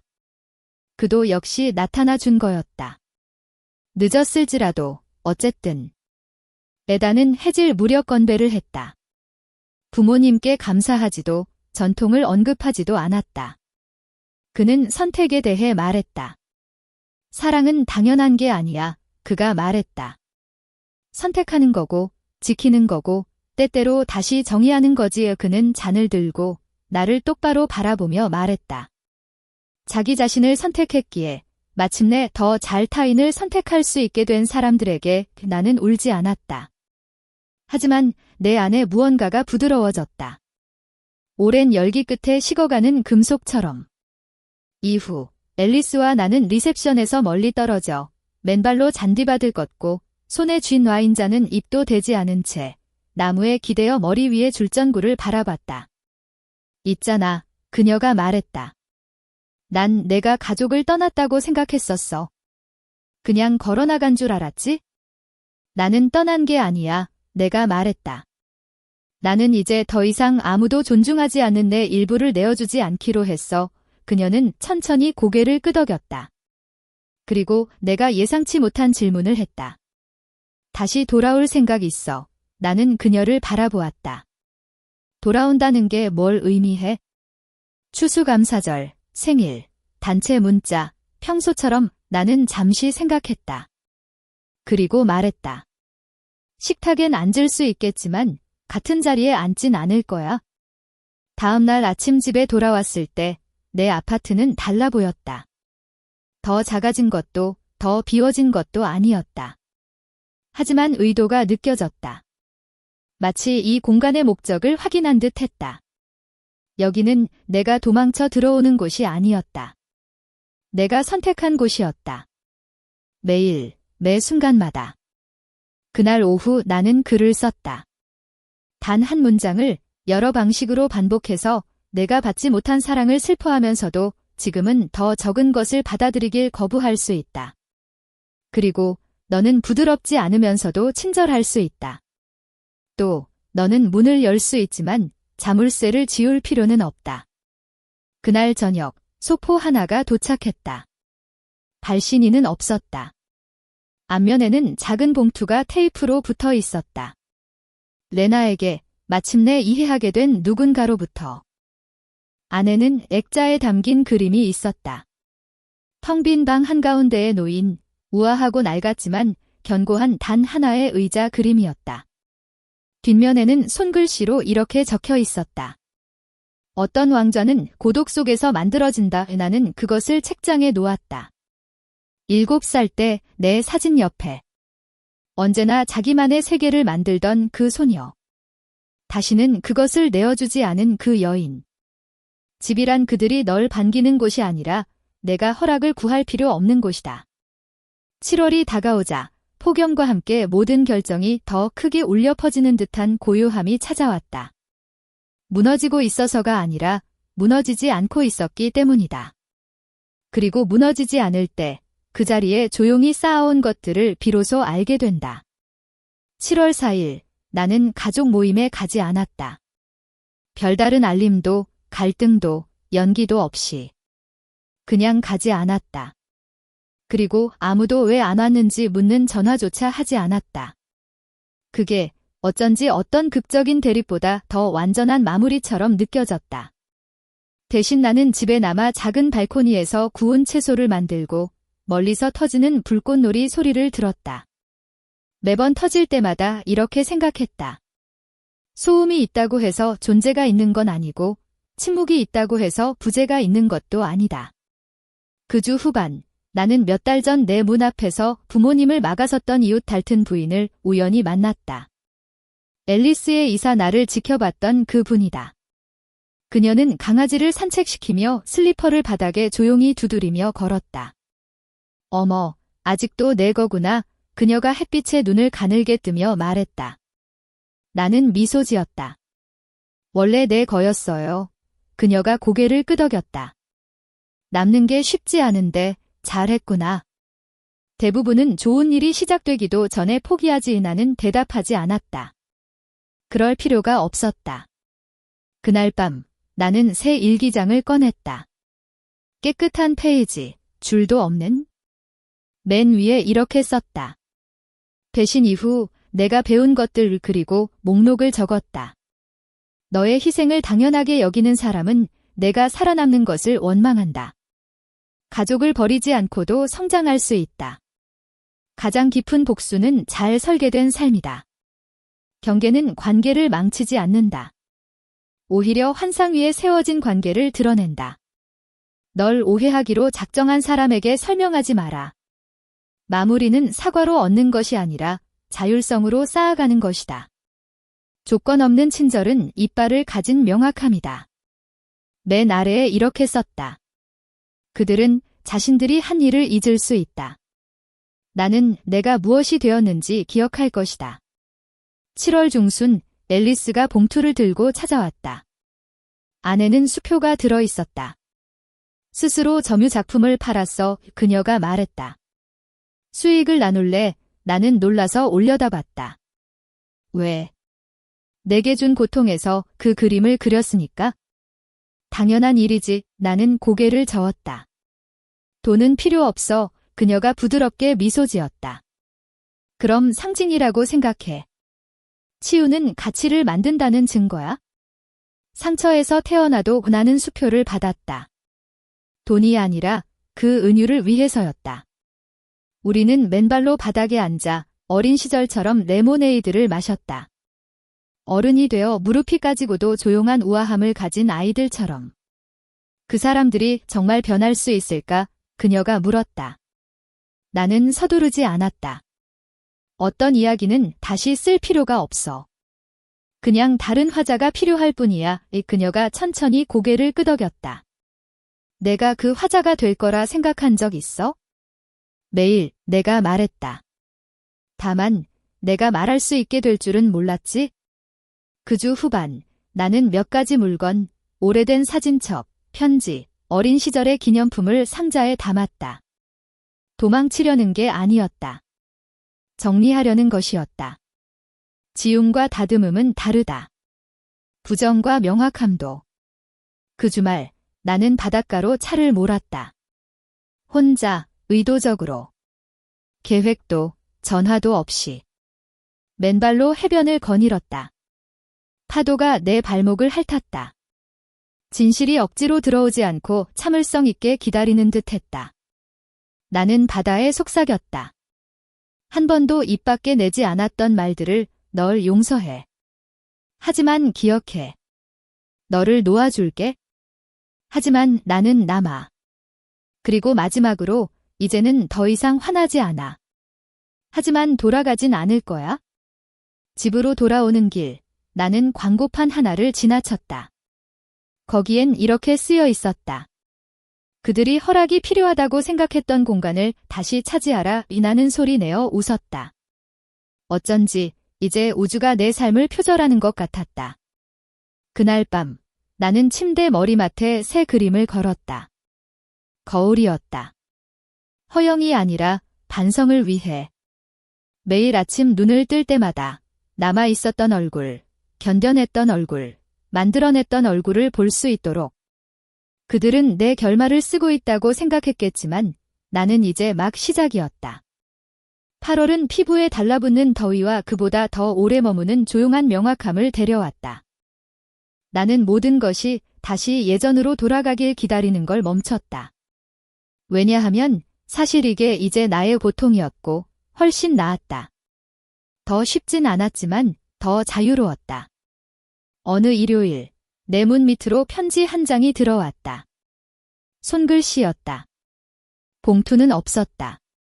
엄마에게서 온 편지였다. 레나, 앨리스의 갤러리 포스트에서 내 사진을 봤어. 내가 단단해 보이더라. 그것은 나에게 어떤 깨달음을 주었다. 나는 내가 무엇을 필요로 하는지 한 번도 물어본 적이 없었고 내가 어떻게 해야 한다고만 말했었다. 이제 여기서 끝이라. 더 이상 내가 작아지길 요구하지 않을게. 더 이상 우리가 너를 아프게 하지 않은 척하지 않을게. 만약 내가 언젠가 다시 나에게 말을 건다면 이번엔 내가 듣는 사람이 될 거야. 엄마. 나는 편지를 오랫동안 들고 있었다. 그리고 그것을 접어 내 일기장 속 한 페이지에 끼워 넣었다. 변화의 증거가 아니라 가능성의 한순간으로서였다. 며칠 후 나는 매건과 내 발코니에서 저녁을 먹었다. 도시가 아래에서 윙윙거렸다. 와인은 너무 따뜻했고 우리 둘 다 신경 쓰지 않았다. 그녀가 물었다. 만약 내가 돌아가서 아파트 일 전체를 막을 수 있다면 그렇게 할 거야. 나는 망설이지 않았다. 아니, 그녀가 미소 지었다. 그럴 줄 알았어. 그런데 왜? 그 순간이 모두가 진짜 어떤 사람인지 보여줬으니까. 그리고 더 중요한 건 내가 더 이상 어떤 사람이 아닌지도 알게 됐으니까. 나는 천천히 와인을 마시며 덧붙였다. 그건 아파트 때문이 아니었어.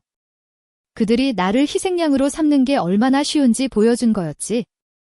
그날 밤 나는 엄마의 편지를 다시 읽었다. 이번엔 한 줄을 밑줄 그었다. 더 이상 내가 작아지길 요구하지 않을게. 그리고 그 아래에 이렇게 썼다. 나는 내 사과가 없어도 성장할 수 있어. 하지만 도움이 돼. 8월 중순 앨리스가 다시 찾아왔다. 그녀는 최근 프로젝트인 여성 쉼터에서 찍은 사진 뭉치를 들고 있었다. 그곳은 변화의 벽화로 꾸며져 있었다. 모든 복도엔 주제가 있었다. 성장, 귀환, 허락, 평화. 그녀는 내게 인화된 사진 한 장을 건넸다. 불타오르고 극적인 불사조가 아니라 땅에 발을 붙이고 날개를 접은 채 눈을 뜬 불사조였다. 이름을 재진입이라고 붙였어. 그녀가 말했다. 왜냐하면 재탄생은 공연이 아니니까. 그건 결정이야. 나는 그녀를 바라보았다. 너 점점 위험해지고 있네. 그녀가 씩 웃었다. 좋아. 그 주에 나는 단체 메시지를 받았다. 오랫동안 알림을 꺼두었던 가족 단체방이었다. 명절 계획, 올해는 추수감사절을 돌아가면서 하자는 이야기. 앨리스가 제안했다. 생각 있어. 그리고 이어서 아버지가 따로 보낸 메시지. 넌 언제나 환영이야, 레나. 하지만 그건 내가 원할 때만. 그건 새로웠다. 그게 전부였다. 나는 답장하지 않았다. 아직은. 그들을 벌주려고 그런 게 아니었다. 이제는 순종으로 침묵을 채우지 않았기 때문이다. 대신 나는 서점에 갔다. 빈 일기장을 샀다. 표지엔 이렇게 적혀 있었다. 귀환을 기록하라. 나는 미소 지었다. 내가 돌아왔기 때문이 아니라 언제 어떻게 돌아올지 내가 선택했기 때문이다. 때로는 그것이 어떤 유배에서든 가장 강력한 부분이다. 그 주말 나는 내 규칙을 만들었다. 타이핑해서, 인쇄해서 책상 위에 걸었다. 재진입의 조건. 나는 내가 사과가 되는 자리에 가지 않는다. 평화를 지키는 경계에 대해 설명하지 않는다. 초대는 환영하지만 의무는 거절한다. 방을 조용히 하기 위해 내 목소리를 수정하지 않는다. 참아주는 곳이 아니라 나를 환영하는 곳에 머문다. 접근을 애정과 혼동하지 않는다. 소란 없이 떠날 권리를 보장한다. 맨 아래에 도장을 찍었다. 서명, 레나 하트웰, 나만의 평화의 저자. 8월은 단 한 번의 대립도 없이 끝났다. 고함도, 애원도, 혼란도 없었다. 오직 선택만 있었다. 그리고 선택 또한 일종의 사랑 이야기다.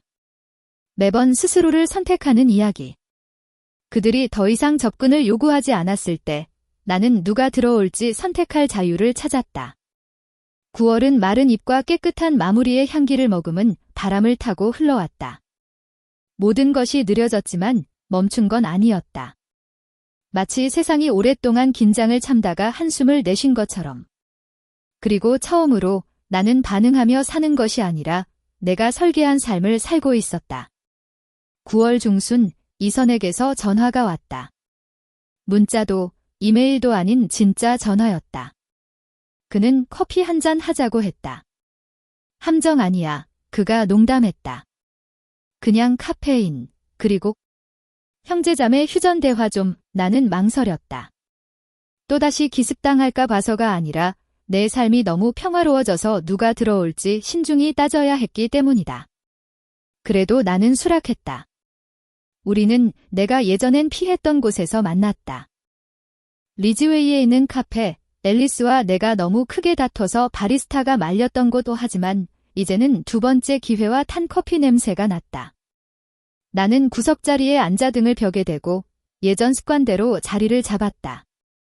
이선은 내 맞은편에 앉으며 말했다. 이젠 더 이상 누가 뒤쫓는 것처럼 보이지 않아. 나는 미소 지었다. 이젠 더 이상 아무도 내 목을 조르지 않으니까. 그는 웃었지만 어딘가 날카로움이 있었다. 그리고 진지해졌다. 나는 오랫동안 내가 차갑고 냉담하고 팀 플레이어가 아니라고 스스로를 설득하며 살았어. 이제는 내가 물었다. 이제 보니 너만이 유일하게 연기를 멈출 용기가 있었던 거더라. 나는 살짝 몸을 기울였다. 너도 이제 연기 그만두는 거야? 노력 중이야. 그가 말했다. 그리고 엄마 얘기 하고 싶었어. 나는 조용히 있었다. 엄마가 누굴 만나기 시작했어? 치료사야. 매주. 스스로 찾아가. 나는 눈을 깜빡였다. 숙제도 하고 편지도 써. 아직 보내진 않았지만 쓰고 있어. 그 말은 내게 뭔가를 남겼다. 희망까지는 아니지만 호기심 정도. 커피를 마신 뒤 우리는 한 블록을 말없이 걸었다. 그리고 이선이 멈춰 서서 말했다. 돌아오라고 하진 않을게. 하지만 만약 돌아온다면 내가 원해서였으면 좋겠어. 누가 죄책감 주는 게 아니라. 그건 그가 해준 말 중 가장 너그러웠다. 기억할게. 내가 말했다. 그리고 언젠가 그럴지도 몰라. 그날 밤 나는 일기에 아무것도 쓰지 않았다. 촛불을 켜고 바닥에 앉아 그냥 숨을 쉬었다. 가끔은 고요함만으로도 충분하다. 며칠 후 나는 우편으로 작은 소포를 받았다. 발신인 주소는 없었다. 내 이름만 조심스럽게 적혀 있었다. 안에는 얇은 책 한 권이 들어 있었다. 제목, 계속 걸어간 너에게 보내는 편지들. 위쪽지 하나 없었지만 나는 앨리스가 보냈다는 걸 알았다. 그녀 특유의 부드러움과 의도가 느껴졌다. 나는 책장을 넘겼다. 모든 편지는 사랑하는 너에게로 시작했다. 그리고 모두 이렇게 끝났다. 너는 그들의 허락이 필요하지 않았다. 내 허락만 필요했다. 마지막 페이지에는 손글씨로 덧붙여져 있었다. PS. 나는 내가 자랑스러워. 우리가 아니라 내가 오랫동안 기다린 자신을 용서했기 때문에. 그 주말에 나는 지역 미술축제에서 맥건을 만났어. 우리는 미니멀리스트 조각들을 구경하고 비싼 차를 마시며 가족 이야기를 빼고 모든 것을 이야기했지. 그러다 그녀가 잠시 멈추더니 말했어. 있잖아, 내 이야기가 사람들을 겁주나 봐. 왜? 너는 집을 불태우지 않았잖아. 그냥 조용히 나와서 더 나은 걸 만들었으니까.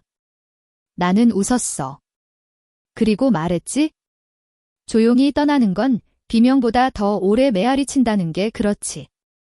그날 밤 나는 냉장고에 새로운 것을 붙였어. 발코니에 혼자 아침 커피를 손에 들고 맨발로 어깨 위로 햇살이 닿는 내 사진이었어. 나는 자유로워 보였지? 실제로 그랬으니까. 사진 아래에 나는 샤피로 이렇게 썼어. 그들은 침묵이 항복이라고 생각했다. 하지만 그건 전략이었다. 그리고 갑자기 내 인생의 타임라인이 더 이상 트라우마에 묶여 있는 것 같지 않았어. 이제 그것은 내 것이었지? 나는 더 이상 내 경계를 지키기 위해 살지 않는다. 나는 그 경계 안에서 산다.